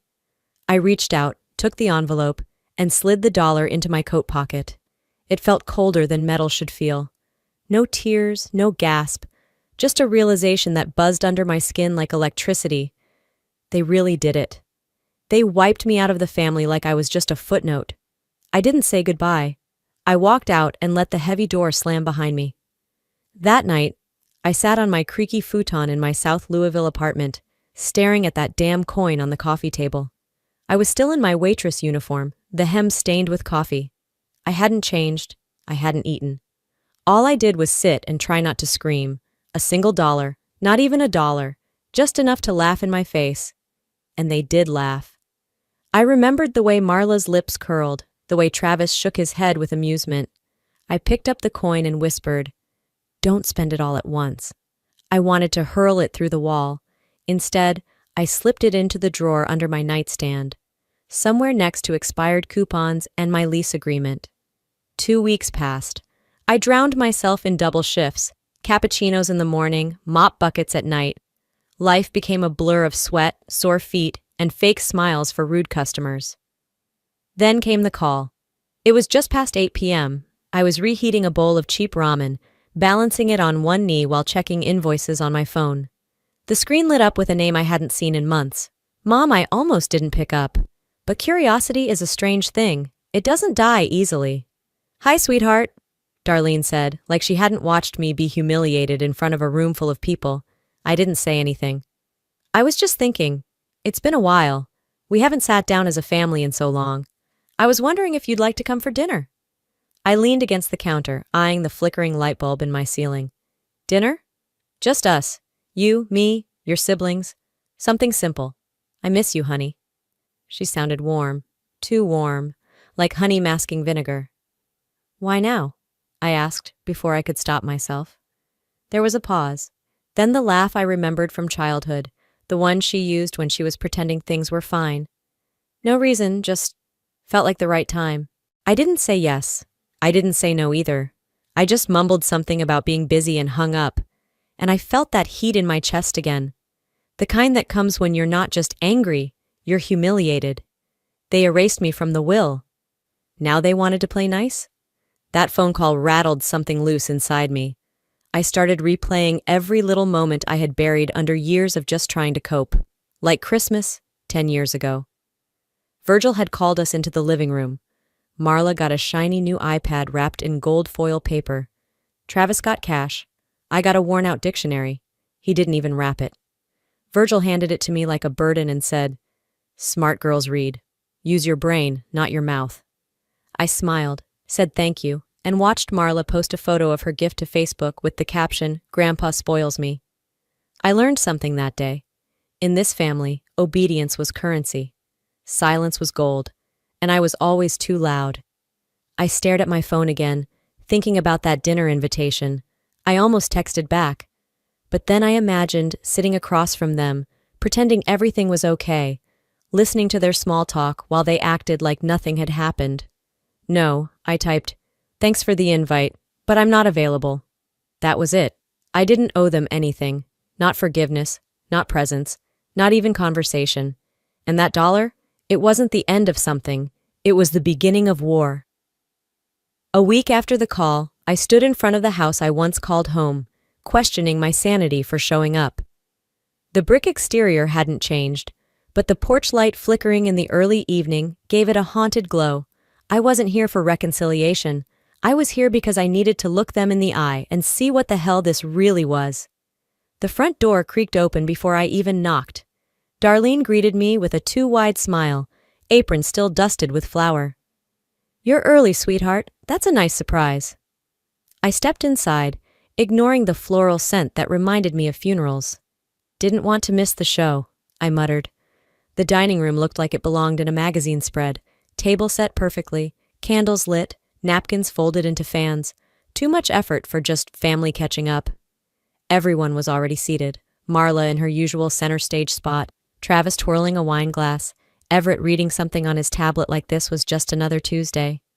"Well, well," Marla said, setting down her fork, "the prodigal finally returns." "Let's not make it dramatic," Darlene chimed in. "It's just dinner." No, it wasn't. It was theater. And I was the only one who hadn't seen the script. I took my seat. The food was good. Of course it was. Marla made sure of that. She always believed quality food could cover up anything. Burn a bridge? Serve brisket? Commit character assassination? Pass the sweet tea? They talked about renovations, new shoes, Everett's golf scores. None of it aimed at me. Just noise to soften the ground. It wasn't until dessert, pecan pie, my least favorite, that Marla pulled a navy folder from under the table and laid it gently beside my plate. "Before you go," she said sweetly, "I just wanted to show you something we've been working on." I didn't open it right away, just stared at it like it might bite. "What is it?" I asked, voice flat. "A proposal," she said, tone syrupy. "For your business. We've seen what you're building. It's amazing, Nyla, truly. And we thought, why not help you scale it?" Travis added, "You're already doing the heavy lifting. We could take care of the back end, logistics, marketing, the boring stuff." Darlene nodded quickly. "Family helping family, honey. That's what we do." I finally opened it. Inside, a full-blown partnership breakdown. They'd mapped out revenue projections, hiring plans, supplier networks, like they'd been watching everything I'd built and plotting how to take it. They were offering me 40% of my own business. The other 60%? Split between Marla, Travis, and our parents. I looked up slowly. "So, let me get this straight. You want majority control of something you didn't lift a finger to build?" Marla smiled like she was being patient with a toddler. "We're not taking anything. We're expanding it, with you." "And keeping most of it," I said. Travis shrugged. "That's just structure. You still run things, technically." "Technically," I repeated. Everett finally looked up from his tablet. "You're being defensive. That's not how partnerships work. We all benefit. Just like your grandfather used to say, smart ones know how to share so everyone wins." That line hit me in the chest. I remembered Grandpa saying those exact words. But he never meant them for me. He said them to Marla when she manipulated a school project and took credit for my work. He patted her head and said, "See? You know how to win without fighting." And then told me, "No one likes a show-off, Nyla. Let your sister shine." I was 13. I folded the folder closed and pushed it away. "I appreciate the gesture," I lied. "Let me think about it." Darlene reached for my hand. "Sweetheart, this is what families do. We come together. After everything, isn't it time we started fresh?" My eyes met hers. She looked tired under the makeup, but not sorry, not one bit. "I'll think about it," I repeated, then stood up. Marla leaned back, smug. Just don't wait too long. Opportunities like this aren't always on the table. I walked out before anyone else could speak. The sun was setting as I drove back through the old streets I grew up on. Streetlights buzzed on like they always had. The same cracked sidewalks, same rusted swing in the park. Everything familiar, but none of it mine anymore. At home, I sat on my bed, took the folder out of my purse, and stared at it for a long time. Then I shredded the contents, page by page, until all that remained was the empty shell of a proposal that assumed I was still the same girl they once silenced. But I kept the folder, not out of sentiment, out of strategy. They thought I came unarmed. Next time, I'd bring war plans of my own. The folder was gone by morning, cross-cut into unreadable strips and tossed into the recycling bin. But the words in it, those stayed. I carried them like invisible ink on my palms, faded but not forgotten. 3 days passed. I avoided calls, ignored texts, shut off notifications. My body moved through tasks at the cafe like muscle memory. Smile, serve, clock out, repeat. But at night, when the apartment settled into silence, my thoughts sharpened like knives. And then came the post. I wasn't even looking for it. I opened Facebook to check the cafe's reviews. Habit. And there it was. A photo of me sitting stiffly at the family table, eyes half-lidded, caught mid-bite. Darlene had captioned it. I tried to forgive her, but my youngest daughter just doesn't want to be part of the family anymore. Some wounds don't heal, no matter how hard you try. Hundreds of likes, dozens of comments. So sad. Kids today are so ungrateful. You're a good mom, Darlene. You did your best. Sounds like your daughter's got issues. Some I didn't even recognize. Distant relatives, women from church, old neighbors, strangers. I didn't respond. I didn't like or comment or message, but I read every word, every misplaced sympathy. And for the first time in a long while, I felt truly alone. My mother had painted me as unloving, ungrateful, unstable. And the world bought it. Because the world loves a mother's pain. Never mind if it's staged. I shut my laptop and leaned back into the couch cushions, staring at the cracks in the ceiling that looked more prominent than last week. My mouth was dry, but water wouldn't fix this kind of burn. This wasn't new, just more public. I was 14 the first time she used me as a lesson. We were at a church potluck, and Darlene had been telling a story about how Marla saved a lost child at the grocery store. Except it didn't happen that way. I'd been the one who spotted the little boy crying near the pharmacy. I told the manager. Marla was on her phone the entire time. I corrected her, gently. Actually, I saw him first. Marla didn't even notice him. Darlene's face didn't crack. She smiled at the group and patted my arm. Nyla's always had a wild imagination.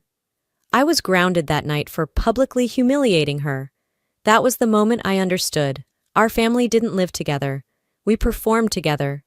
Now she was performing again, on Facebook. And this time she brought the whole audience with her. 2 days later, I found out how deep the knives really went. I was wrapping up a shipment list when my supplier, Leo, a wholesaler in Atlanta, sent me a message. Hey, just double-checking. You're still the only rep for Halston Reclaim, right? Got a call from someone named Marla saying she was expanding your ops. I stared at the screen, pulse thudding. No. I immediately called Paige, my part-time operations assistant, someone I had been training for months. She didn't pick up. Texted back 10 minutes later. Sorry, can't talk now. Everything okay? I messaged Leo back. Do not speak with anyone else. I'll clarify soon. The next hour was a blur. Email searches, call logs, screenshots. Then I saw it. An internal doc from our launch deck, forwarded from Paige's account 2 days ago to Marla's email. I called Paige again. She answered this time. Hey, she said lightly. What's going on? You tell me, I said. Why is Marla calling my suppliers? Why does she have internal projections I only gave you? A pause. Then, she said she was part of the family, that she wanted to streamline things and support you. I didn't know it was a big deal. You didn't know? My voice dropped. Paige, that document was confidential. You broke every clause of your NDA, and worse, You gave my business plan to the one person trying to steal it. She said it would help bring everyone together. You don't even hear how stupid that sounds, do you? I thought you wanted support. What I wanted, I cut her off, was someone I could trust.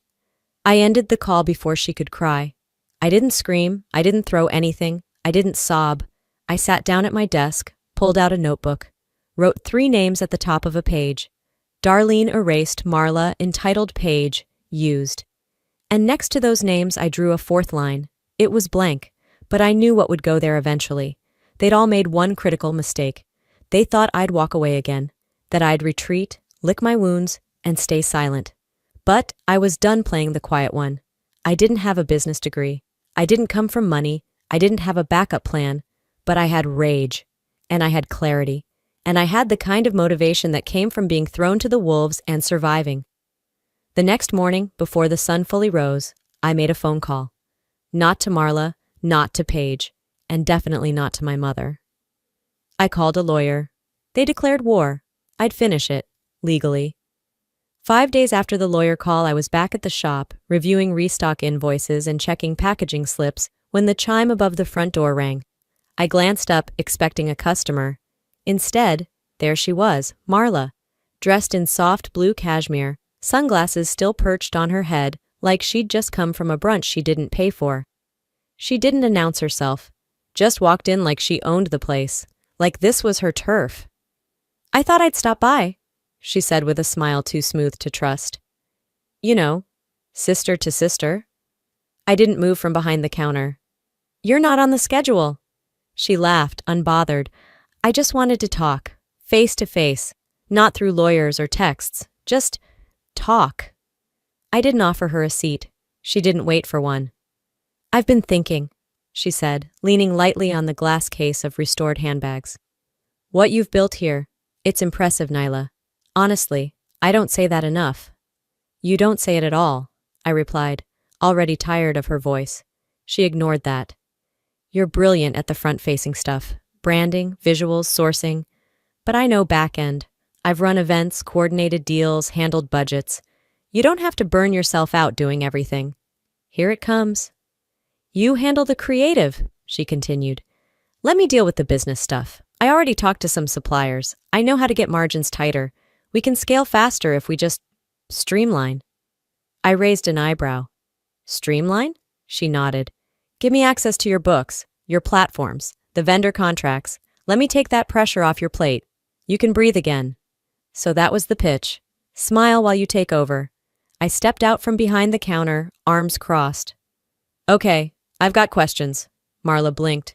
Sure, go ahead. Who handles risk liability in your plan? I asked. She paused. We'd work that out together, I assume. You assume wrong. She tried to smile. Look, I'm just trying to help. Okay, who owns the infrastructure? The storefront, the website, the inventory software? Who gets that in writing? Her lips thinned. Nyla, it doesn't need to be that complicated. We're family. No, I said, my voice calm and ice cold. We're competitors. She stared at me, mask slipping. For a second I saw it, the control freak behind the designer perfume. We're not in business, Marla, I said, eyes locked on hers. We're in opposition. She stood straighter, tucking her hair behind one ear. You're making this harder than it needs to be. Funny, I said. That's what Paige said before she handed you my business. Marla opened her mouth to speak, but I'd already turned toward the back office. The conversation was over. 2 days later, a courier knocked at my apartment door. Manila envelope, firm seal, my name handwritten in formal script. Inside was a letter, on the stationery of a local law firm. The return address? Everett Halston. I read it twice. We understand recent misunderstandings have created unfortunate strain.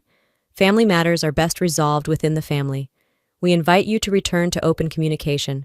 No more escalations. Let's avoid embarrassment for all parties. We extend this with peace. It wasn't signed with love, just Darlene and Everett Halston. It looked like an olive branch, but it smelled like threat. They wanted me to drop legal action, quietly, without fuss. No headlines, no lawyers, no trace. Peace. The kind that always meant surrender.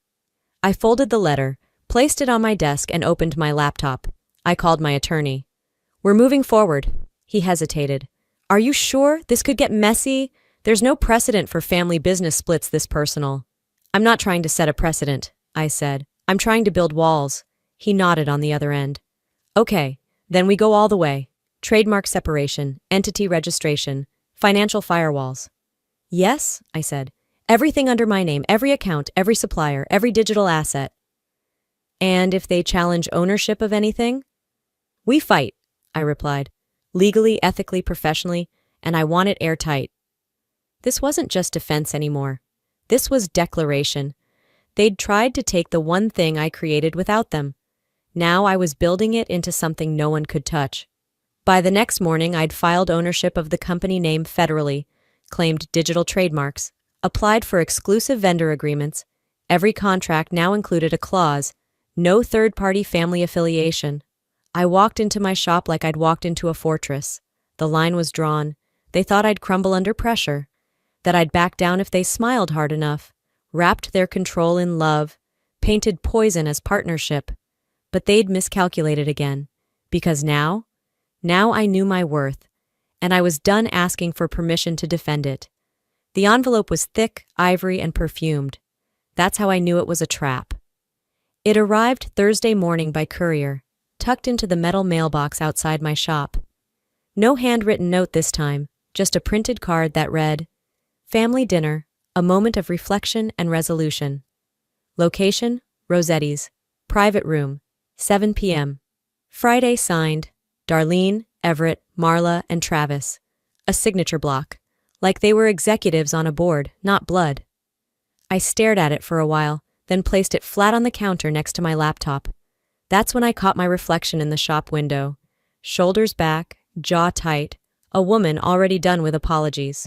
I didn't call to confirm, didn't text to decline. I just showed up the next evening wearing all black and my court heels. I wasn't dressing for closure. I was dressing for combat. Rossetti's was the kind of place people picked when they wanted to pretend they hadn't burned bridges. Candles on every table. Waitstaff who whispered. A room so quiet, you could hear the silverware breathe. They were already seated when I arrived. Darlene wore pearls. Everett looked like he'd stepped off a golf course. Travis scrolled on his phone like he was bored. And Marla? She stood as I entered, arms outstretched like this was a family reunion. Thanks for coming, she said, voice all frosting. I didn't come for dessert, I replied, sitting down and laying my phone face up on the table. We barely made it through drinks before the real reason revealed itself. Marla reached into her designer tote and pulled out a thick folder. She slid it across the table toward me. This is a formal proposal, she said smoothly, to restructure the business, legally and fairly. I didn't touch it, she continued. You'd retain 40% ownership. The rest would be shared between the family. That way there's no division. It's all in-house. In-house? I echoed. I live alone, and I built this alone. Everett leaned forward, his tone shifting from casual to calculated. Honey, nobody's trying to take anything from you. This is just a way to keep things professional, stable. Travis finally looked up from his phone. Honestly, Nyla, this is a good deal. We're offering you protection. Without us, you'll hit walls you don't even see coming. I reached down, unlocked my phone, and tapped record. I'm not here to cooperate, I said clearly. I'm here to document. That made them shift. Darlene coughed into her napkin. Everett's mouth tensed. Marla's fake smile cracked just enough to reveal the steel underneath. You're recording us? She asked, voice sharp. You're sitting in front of me with a lawyer and a pre-signed contract, I answered. And you want me to just trust you?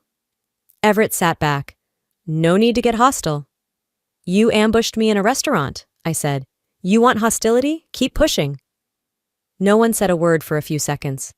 The clink of glasses at the table beside us was the only sound. Then I stood, picked up the folder, and tucked it under my arm. Not to read, but to have evidence. Next time you want to screw me over, I said. At least do it somewhere with better lighting.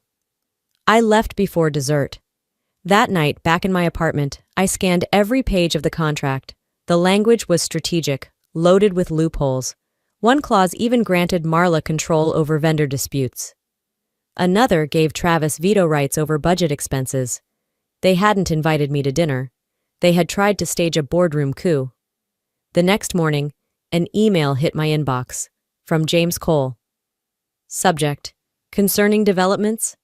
He was my largest investor, an early believer who backed me when all I had was product photos and fire.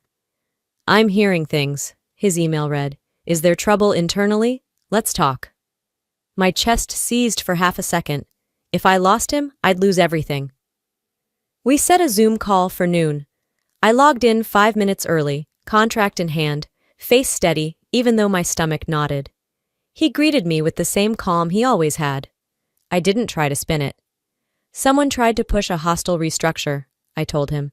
I declined. I'm handling it legally. He nodded. Did you keep documentation? I held the contract up to the camera. Scanned. Time-stamped. I recorded the ambush, too. He paused for a moment, then smiled faintly. You're smart to document. Most people fold. My breath released slowly. We're still in, he added. But if they push harder, let me know. I've dealt with family sabotage before. That call ended, but the war didn't. I sent a cease and desist the next day. My attorney delivered it directly to Everett's address, certified mail, with receipt confirmation. The letter was simple. If you approach my client again with unsolicited contracts, legal threats, or familial pressure disguised as business deals, we will escalate through court. Any future contact must go through legal counsel. I signed it myself. They hadn't just crossed the line, they'd tried to pretend it didn't exist. But now it was painted in bold. They wanted my business, my effort, my voice. I'd rather burn it all than let them wear my success like they earned it. I was organizing inventory when the email pinged. Subject line: urgent trademark alert. My stomach tightened. It was from Leland, my attorney. A company had been registered in Kentucky 3 days prior, using a name nearly identical to mine. Just one extra vowel in the middle, but the font, the color palette, the logo? Copy-paste. Down to the way the slogan curled beneath the header. I clicked through the public registry. The owner was listed as Travis Dalton. Travis, not Marla, not even Darlene. Travis, the one who once forgot his own password 3 times in a row while trying to set up his fantasy football league. That Travis now had a mirror copy of my brand live online. I didn't call, I didn't text, I didn't cry. I printed the documentation and scheduled an emergency consult with Leland for that afternoon. By the time I got home, my phone had already started to buzz. Not texts, notifications, comments, tags, confused customers. One said, "Is this you? I ordered your wellness bundle, but the stuff I got looks like it came from a gas station. What happened?" Another, "Love your message, but this new packaging is terrible. Quality dropped hard. You okay?" And then the worst one, "Looks like Nyla sold out just like the rest of them. Another authentic brand gone corporate." I felt the heat rise under my skin. Not from embarrassment, but from clarity. This wasn't just sabotage. It was identity theft with glitter on top. 2 days later, the phone rang again. This time it was Rachel. She'd been one of my most loyal buyers since year 1. Left me thoughtful reviews, sent me emails just to say thank you. Her voice now? Cautious, cold. "I filed a complaint with the BBB," she said. "I didn't want to, but my package arrived torn, with broken bottles. The label said your name." I sat down at the kitchen table. "It wasn't me," I said quietly.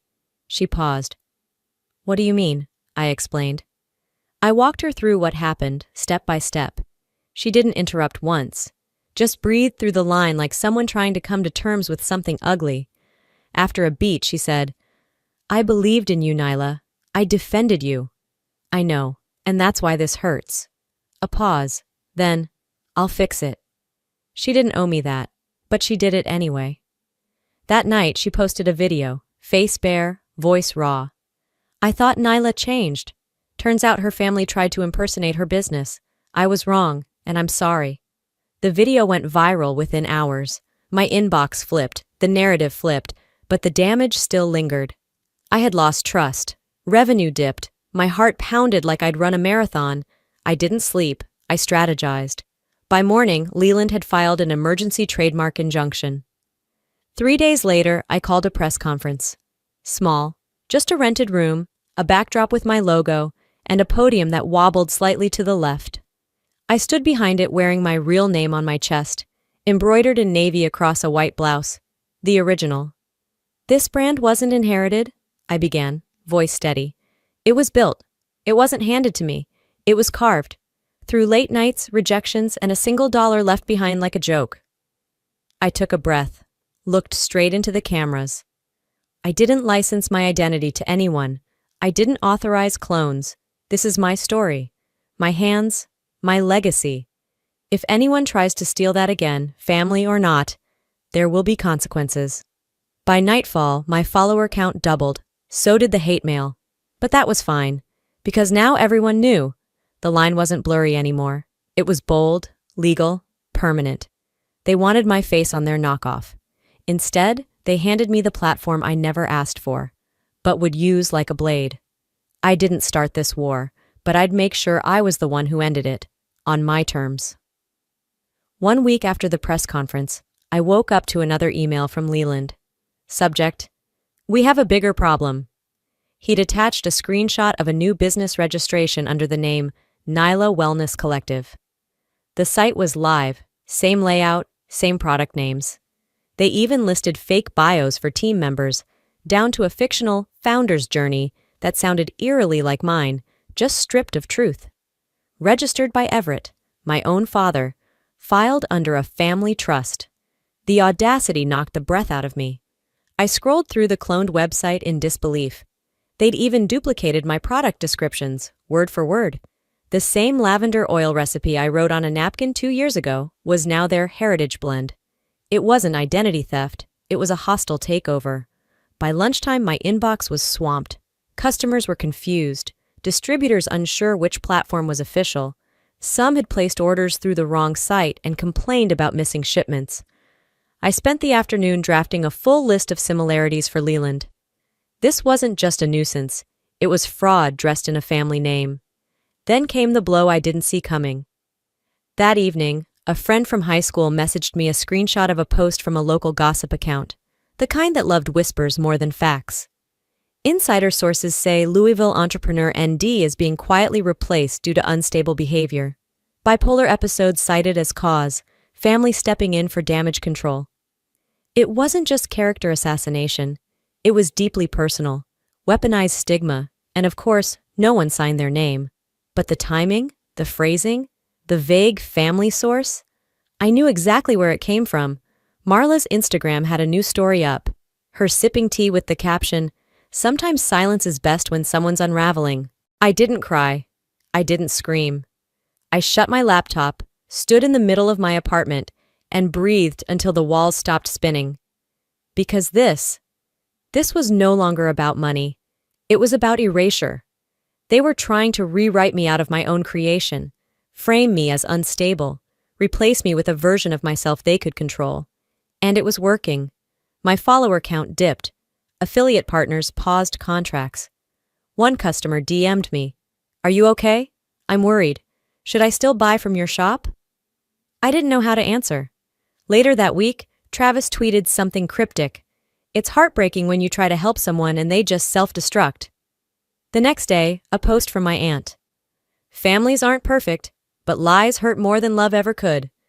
They were orchestrating a campaign, a slow bleed. So I did what they never expected. I gathered my people, Leland, my assistant Clarissa, and Mel, my PR consultant, and laid it out flat. This is no longer about protecting the brand. This is about protecting me.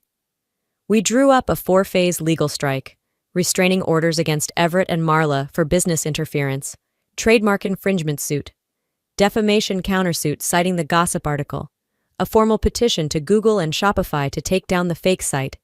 Then I did something harder. I sat in the dark that night, phone turned off, and let the silence in. No music, no TV, just me and the mess. And I finally cried. Not because I felt weak, but because I felt clear about what I'd lost, and what I wasn't willing to lose again. The next morning, I put on my blazer, not for a meeting, but because it made me feel unshakable. I walked into my office and sent out a press release under my full name. Nyla Dalton takes legal action to protect her business and identity. Attempts to discredit her mental health are both false and malicious. Her legal team is pursuing every avenue available to hold the offenders accountable. I posted the statement to my socials. Then I looked into the camera and filmed a direct video. I've been called difficult, dramatic, emotional, and now unstable. What I am is clear-headed, resilient, and very much still here. You don't get to erase me, not now, not ever. It went viral in under 48 hours. And so did the backlash. People chose sides. My inbox turned into a war zone. But now? Now I was the one drawing the map. They wanted me gone. They wanted me quiet. But now I want them exposed. I wasn't even surprised when the Dropbox link came through. No subject line, no message. Just the cold digital silence of someone dropping a grenade and walking away. I clicked. It was audio, grainy but clear. Travis's voice laughing. She thinks her brand means something. She's just lucky, stupid lucky. A pause. Then a woman's voice, Marla's. She got in over her head. We're just stabilizing the business. It was never meant to be hers alone. They were in a restaurant. Probably thought the noise would cover them. It didn't. I played it again, this time with my attorney listening. It's real, she said, leaning back in her chair. Legally admissible. I sat very still. My fingers were trembling, but not from fear. They'd spent weeks trying to smear me as unstable, erratic, unfit. Now, they'd just handed me the matchbox. Later that night, I texted someone I hadn't spoken to in over a year, Caitlin, a business journalist who ran one of the most respected podcasts in Kentucky. Got something for you? It's big, it's personal, and I'm finally ready. We met 2 days later in her studio. No camera crew, just 2 mics and honesty. For 30 minutes, I told the entire story. The dollar inheritance, the forced dinner ambush, the trademark theft, the mental health rumors, and then the audio. I built this from scratch, I said into the mic, voice steady. They didn't just try to take it, they tried to unwrite me. Caitlin sat in silence for a beat before whispering, Damn. She published the episode that same evening. By sunrise, it had over 200,000 plays. By noon, my inbox was a war zone again, but this time, it wasn't filled with suspicion. It was solidarity. I stand with Nayla. Family isn't ownership. $1 start. My old customer Rachel posted a video holding one of my original bottles. She didn't just build a business, she gave us something real. Don't let them take that away. And then came the tweet that flipped the narrative for good. James Cole, investor. Now that's a founder worth backing. I cried. Not in despair this time, but in relief. It wasn't just me in the arena anymore. The next step was obvious. I called my legal team and greenlit every move. A cease and desist to Everett and Marla's fake company. Formal defamation filings against Travis. A civil suit citing emotional distress and reputation damage. Requests for takedown with every platform hosting their clone site. But I didn't stop there. A local news station reached out for an interview. We'd love to give you a platform, Nyla, the producer said. But we'll need to blur names and faces for privacy. No, I told her. They didn't blur their attacks. I won't blur my truth. We filmed in my store. No makeup team, no PR script, just me and the camera. I looked straight into the lens. They threw dirt on my name, I said. But here's the thing about dirt. It doesn't bury truth, it buries lies. And that audio? We played it, in full. No bleeping, no editing. The segment ran during prime time. It hit hard. That night I saw the video being reshared across LinkedIn, Facebook, even TikTok. And for the first time in weeks, I slept through the night. Not because it was over, but because I had pulled the mask off every lie they'd thrown at me. They wanted to cover me in shame. But it was their masks that just caught fire. 2 weeks passed. The noise didn't stop immediately, but the power behind it did. First came the court's decision.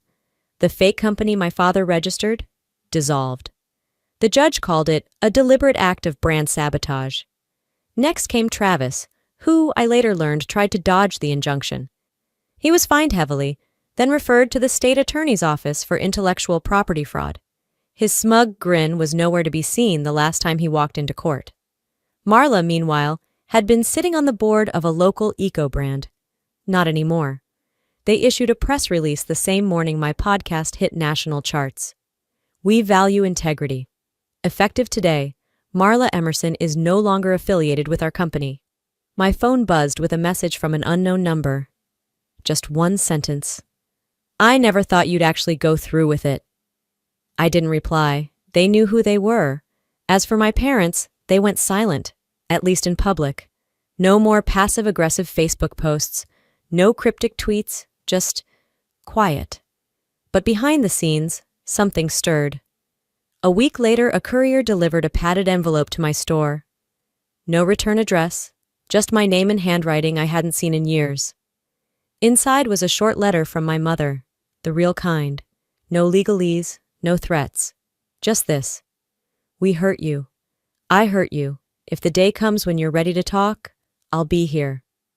There was no apology for the will, no mention of the smear campaign. But for the first time, I felt something real behind her words. I didn't write back.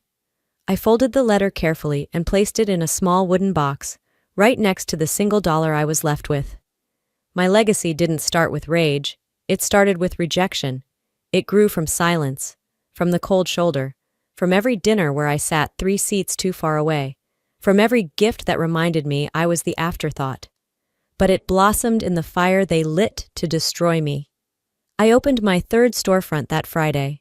Nothing big, no balloons or ribbon-cutting ceremony, just clean windows, soft jazz through the speakers, and the smell of lavender soap. Customers showed up with flowers. A few cried. One handed me a letter she had tucked inside her tote. You made me believe I could start over again, too. RC. I read it 5 times. I placed it in the same wooden box. That box was now heavier than any check they could have given me. A local journalist called me a symbol of modern resilience. But that's not how I saw it. I didn't feel powerful, or wise, or heroic. I just felt here, still building, still mine. And maybe that was the greatest peace I could ask for. Business was good. My name, my real name, was now federally protected, legally bound, and publicly backed. I'd lost family, but I'd gained something harder to fake. Freedom. Not the kind that shouts or throws punches. The kind that sits in a quiet shop on a Tuesday morning and lets the sunlight in without flinching. I don't know if I'll ever respond to that letter. Maybe one day. Maybe never. Forgiveness, I've learned, doesn't always come with a table set for 2. Sometimes, it just means you finally stopped bleeding. They left me with $1. I left them with the truth, and I kept my name. Before we close this chapter, let me say this. If you've ever been pushed aside, called too much, too emotional, or made to feel like you didn't belong, you're not alone. What happened to me wasn't just about money or inheritance or trademarks. It was about being seen. About having your truth stripped away by the people who were supposed to protect it. But here's what I learned. You don't need permission to stand tall. You don't need the family name to build your own. And silence doesn't make you safe. It just makes them comfortable. Sometimes, protecting your peace means walking away from people who call it love, while they clip your wings. So if you're sitting in your own storm right now, wondering if it's worth fighting back, let this story be proof that your voice is more powerful than you think. Your pain does not make you weak, your boundaries do not make you cold, and your story, it's yours to write. Now I want to hear from you. Have you ever felt erased by someone you trusted? What helped you reclaim yourself? Drop a comment below, type 1 if this story hit home, or let me know where you're watching from. And if this video made you think differently about family, loyalty, or identity, share your thoughts. Let's talk about it. If you felt something watching this, anything, please consider subscribing. More stories like this are on the way. Hit that button, join this growing community, and let's keep lifting each other up. One truth at a time. Your story matters, your voice is valid, and your name? It's yours to protect. Thanks for watching. I'll see you in the next one. Don't forget to subscribe.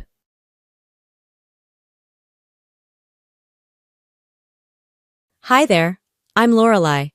I showed up to the family birthday dinner I paid for, only to find an empty room. No calls, no mix-up, just silence. Then my dad laughed and said, It was yesterday.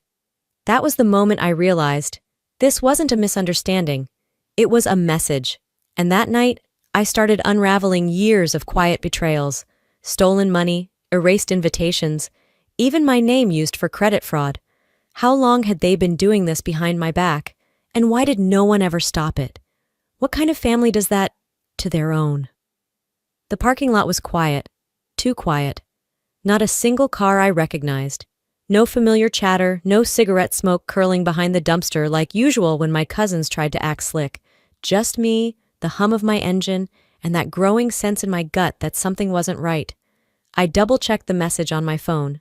Friday, 7 p.m., Mateo's. Can't wait to see everyone, Mom. Sent 2 weeks ago. It was Friday. It was 7:02 p.m. I was right on time, like a damn fool. Inside, the restaurant buzzed with clinking glasses and low jazz, but the private dining room I'd reserved was dark, locked. I approached the hostess stand. "Hi," I said, trying to sound composed. "I'm with the Wendell party, private room." She scanned her list and blinked. "That was yesterday." "No, it's today," I said, already feeling my throat tighten. She shrugged. 16 people. Big cake. Your mom brought name cards. They had a good time." My stomach dropped. I didn't say another word. I turned and walked outside, dialing my dad before I hit the curb. He picked up on the second ring, voice light like nothing was off. "Oh, hey, sweetheart," he said. "Everything all right?" I paused. "Where is everybody?" He chuckled, like I'd asked what day it was. "We did it last night. Figured you were caught up with work or something. Don't worry, we brought you leftovers." I didn't answer. I just hung up.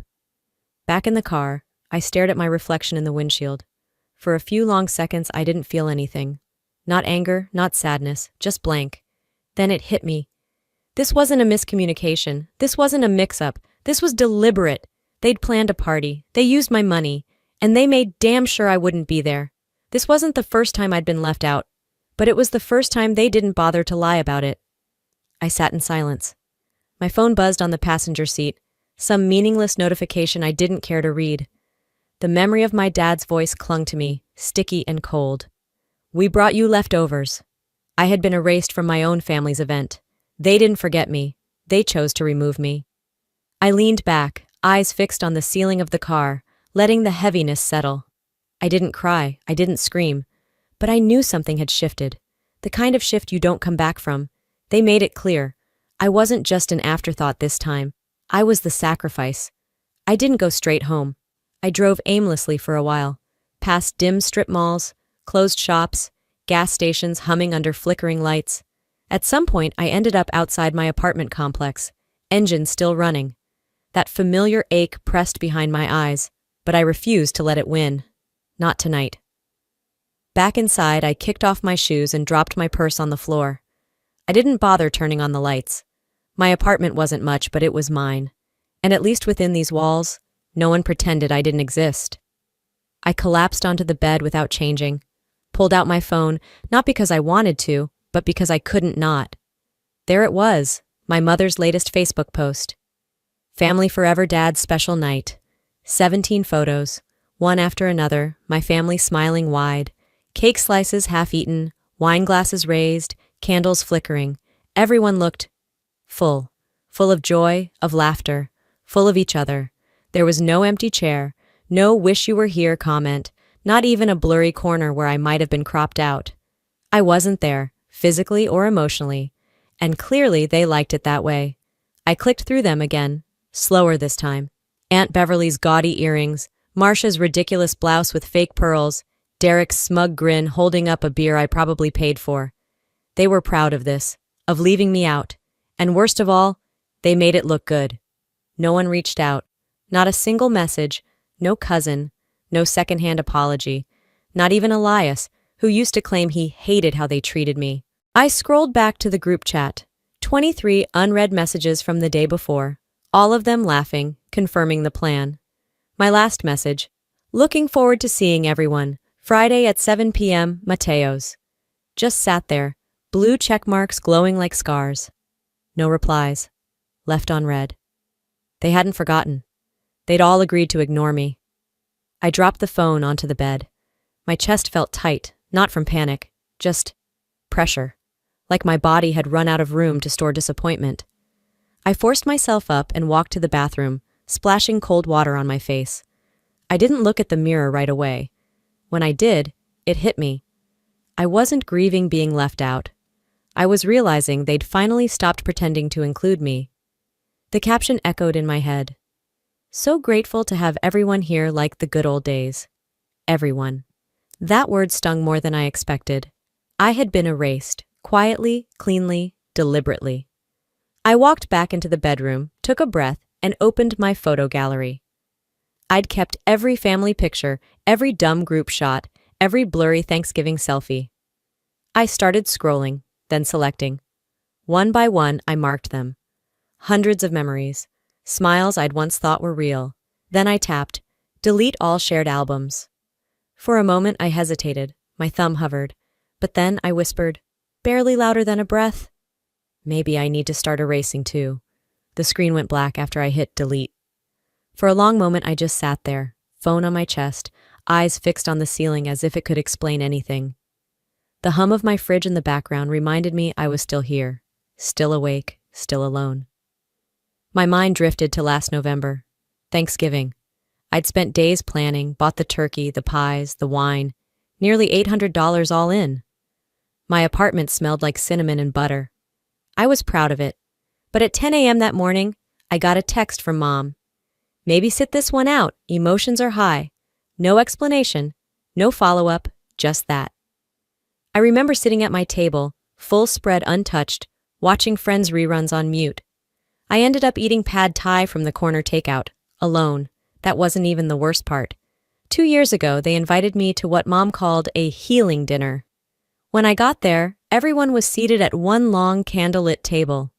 My place was at a fold-up tray in the corner, salad and sparkling water waiting. I asked Mom if there had been a mistake. She smiled like I was overreacting. You're doing that clean eating thing, right? I hadn't said that in years. It was always like that. Twisted kindness disguised as concern. Smiles with strings attached.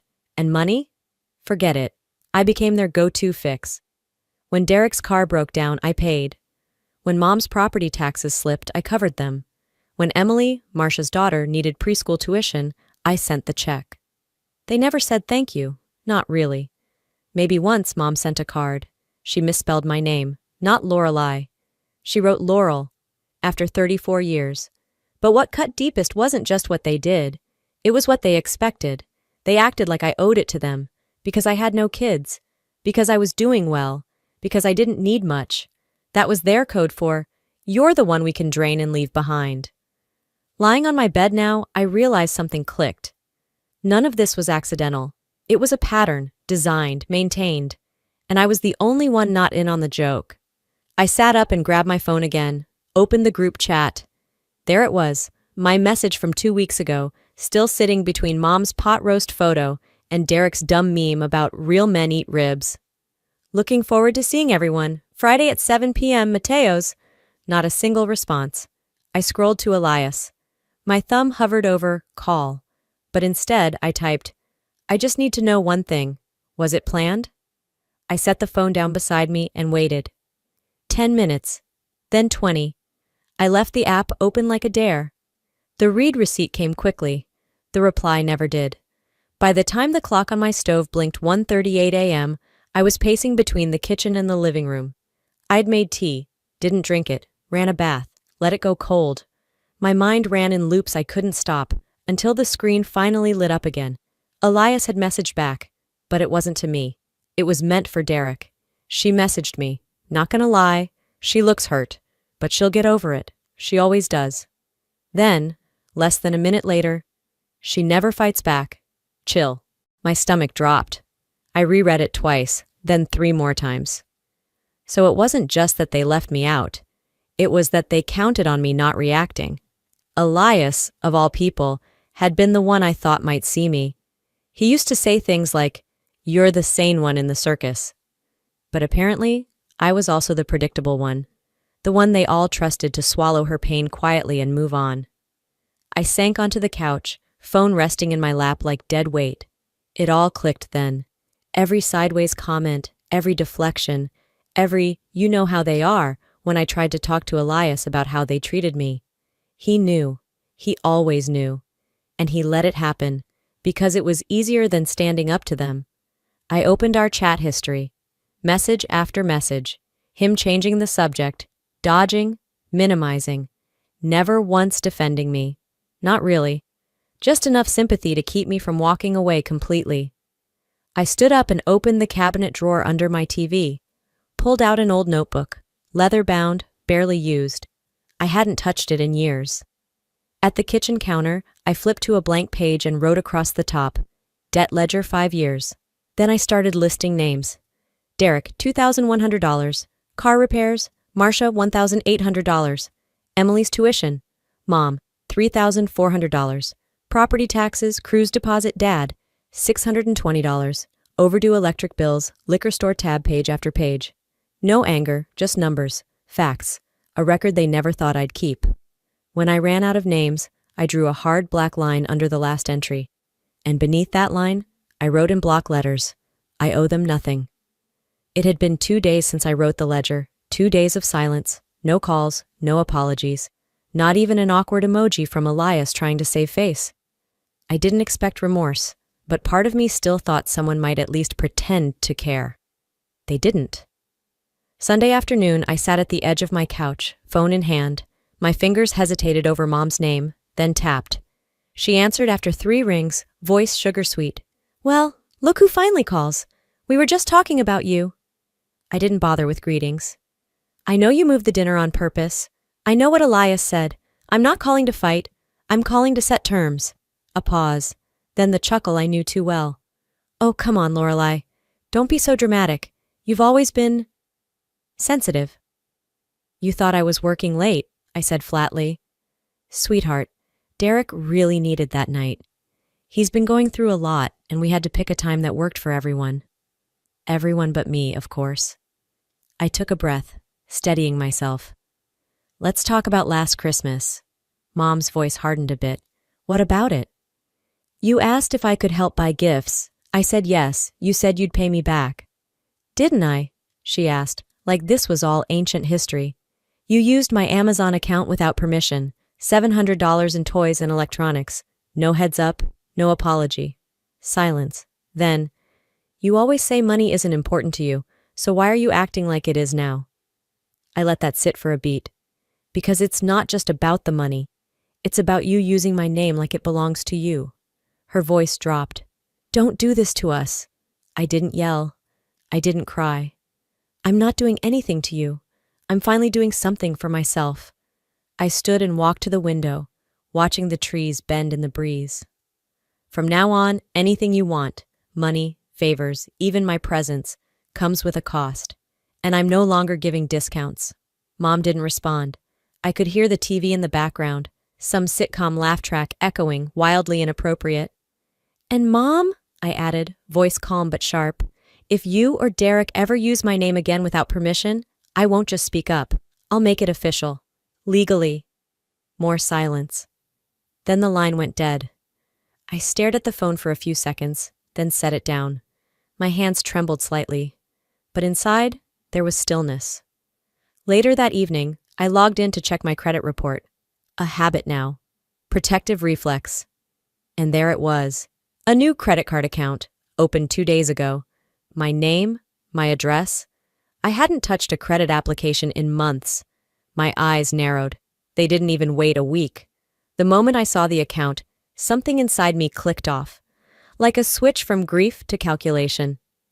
It was Monday morning, barely past 8, and I was already seated at my kitchen table with a cup of black coffee and my laptop open to the fraud portal.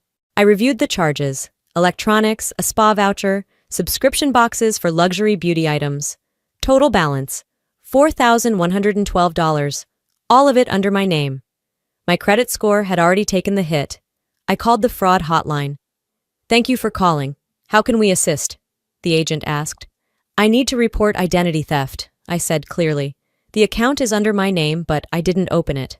She took the details down, then asked the question I'd been expecting. "Do you suspect who might have done this?" "My brother," I said without hesitation. There was a pause. "You're not the first one to say that," she replied almost gently. Family-based identity theft is more common than people think. I'm sorry. I uploaded copies of my credit report, screenshots of texts, group messages, Elias's slip-up. She gave me a case number and advised I file a police report. I already had the form downloaded. Around noon, my phone rang again, this time from the loan officer I'd spoken with last month about a mortgage. I'm sorry, Miss Wendell, he said, voice tight. Due to the new account and lowered credit score, your mortgage pre-approval has been denied. I thanked him. Hung up. No shaking this time. I walked over to my printer, pulled out the denial letter, slid it into a red folder labeled Evidence. An hour later, I stood inside the Spokane Police Department. The woman at the front desk handed me a clipboard. A detective came out 10 minutes later, a tall woman with tired eyes but sharp attention. We've seen cases like this. When it's family, people hesitate. Are you ready to name a suspect? Yes, I said. His name is Derek Wendell. She nodded. Do you have proof of motive or opportunity? I have patterns, I replied, and purchases tied to his lifestyle. We scheduled a formal statement. I left with a copy of my report, stamped and dated. At home, I closed my laptop and stared at the wall for a moment. This wasn't about feelings anymore. This was about boundaries. I picked up my phone, opened the family group chat, and typed slowly. We need to talk. Mom's house, Friday, 7 p.m. No explanations, no smiley faces, just a reckoning. I pulled into the driveway at exactly 6:58 p.m. The porch light was on, just like always, glowing soft against the chipped white siding. The same welcome mat from 10 Christmases ago still sat crooked by the front door. Inside, nothing had changed, and that made my skin crawl. Derek was on the recliner, shoveling chips into his mouth. Dad didn't even look up from the TV. Mom, Marcia, was smoothing the couch cushions like we were hosting neighbors, not reckoning. We weren't sure you'd show, she said, voice sweet but thin. I'm not here to catch up, I replied. I'm here to settle things. I placed the red folder on the coffee table with a thud. Dad raised an eyebrow. I opened it and pulled out copies of the fraudulent credit card statements, my denied mortgage letter, screenshots of text messages, timestamps, and purchase receipts. Then I slid one forward, pointing at Derek. That spa package your girlfriend posted on Instagram last week? Bought with a card opened in my name. Derek sat up, laughing through a scoff. You're seriously doing this? I didn't blink. I'm not doing anything. The Spokane Police Department is. His face changed, cocky, twisted into pale. Mom stepped forward fast, voice cracking. Lorelei, we didn't know. He thought you wouldn't mind. He needed it. He or you too? I asked, cutting her off. From the folder, I pulled out a yellowed piece of paper, a juvenile court record, dated 2009. You forged my name to get Derek out of juvenile custody. I was out of state. You never told me. Marcia's hand flew to her chest. That was years ago. You were doing so well, you just thought I'd never find out. Dad slammed the remote on the coffee table. So what? You want to ruin your brother's life over a couple of bills? Derek shot up. You always thought you were better than us. That's the truth. No, I said calmly, standing my ground. I thought we were family. That was the lie. Mom crumbled into sobs. We did what we had to do. You didn't need help. He did. He always did. Derek sneered. You've always been the outsider. Just admit it. I met his eyes. No, you made me the outsider, and now I'm making it permanent. Silence swelled in the room, thick and raw. Then Elias, who'd been quiet in the corner, finally spoke. She's not lying. I was there when they moved the dinner. They laughed, said she'd be too dramatic anyway. Every pair of eyes snapped to him. He didn't flinch. This wasn't an oversight, he added. It was on purpose. I looked at them, one by one. This was never a family, it was a con. Elias's words hung in the air like a match over gasoline. No one moved. Marcia's face twisted, rage simmering behind her eyes. She looked at Elias with disbelief. You had no right. He didn't flinch. You had no heart. That was the moment something inside me stopped clenching. I looked at Elias and gave the smallest nod. Thank you. That's the first honest thing I've heard in this house in years. I reached into my bag and pulled out a sealed envelope. I placed it calmly on the coffee table. "Here's the invoice for Mateo's," I said. $1,740. Divide it however you want, or don't. I won't be following up. Derek barked out a laugh. "Wow, this is next level petty." I kept my voice steady. "No, this is clarity. This is me refusing to fund my own humiliation ever again." "You always gotta make it about money," he snapped. "That's why nobody wants you around. You're cold. You keep score." "I didn't keep score," I said, standing tall. "I documented injury." I handed Elias the red folder. "You can make copies. Pass them around. I'm done hiding the truth to protect people who use it as a weapon." Marcia sat down, silent, pale. I turned to them. Dad still stone-faced, Derek still furious, Marcia quietly weeping. "This is the line," I said. "If you ever use my name, my credit, my time, or even speak about me like I owe you something, my response will be legal, not emotional." Wendell finally spoke. "So what? You're just walking out? Like we're strangers?" "No," I said quietly. "I'm walking out because you made me a stranger a long time ago. I'm just finally agreeing with you." I turned to leave. The room didn't stop me. No one begged. No one moved. But just as I reached the door, I heard Marcia's voice behind me, soft and shaken. "What will people say?" I paused, hand on the doorknob. "They'll say I finally chose myself," I said. "And I'll say, it's about time." 3 months later, I was living in a one-bedroom apartment on the quiet side of Bend, Oregon. I found it through a friend of a friend. Rent was half what I paid in Spokane. The walls were thin, but the peace was mine. The first thing I noticed in my new life was silence, and how it didn't feel empty anymore. I drank coffee on my porch in the mornings without checking my phone. I went grocery shopping without running calculations in my head. I didn't feel like I was drowning in someone else's mess. Then one Tuesday, a plain white envelope slid through my mail slot. No return address. Inside, a check, $870, and a note. Elias's handwriting was unmistakable. "I don't expect forgiveness, but thank you for doing what I never had the guts to." I stared at it for a long time. I didn't cry. I didn't smile either. But I folded the check and placed it between the pages of my journal. Not to cash, just to remember. Word traveled slowly, but it traveled. Derek had lost his job. Rumors circled about a flagged background check. Credit issues he couldn't explain away. Marcia wasn't kicked out of church, but I heard she no longer led the women's study group. Too many whispers. Wendell? Nothing. Not a call, not a text. Just silence. And it didn't hurt anymore. It just felt like confirmation. I left the family group chat. No one noticed. Not even a missed birthday call this year. For the first time, I didn't feel invisible. I felt unburdened. Some evenings, I'd walk past the corner bookstore. One day I went in, bought a blank journal. That night, I sat at the little desk by my window, opened to the first page and wrote, "This story began with them, but it ends with me." I closed the cover and took a deep breath. Not of relief, of readiness. There would always be scars, but scars meant I had healed. And healing was a story too. Maybe you've been there too. Maybe you've sat at a table you paid for and realized you were never truly invited. If there's one thing I've learned, it's this. Family isn't just who shares your last name. It's who shows up when you're silent, who defends you when it costs them something, who values you without needing to benefit. Walking away wasn't easy. It never is. But sometimes healing requires distance. And sometimes choosing yourself is the bravest form of love there is. So here's my question for you. Have you ever had to walk away from someone you were taught to love? What did that moment teach you? Let me know in the comments. Drop a 1 if this story spoke to your heart. Or tell me where you're watching from. I'd love to know. And if you didn't connect with this video, tell me why. I'm listening. And if this kind of real, raw storytelling matters to you, hit subscribe so you won't miss what's coming next. Because sometimes the stories we need most are the ones that tell the truth. Thanks for spending this time with me.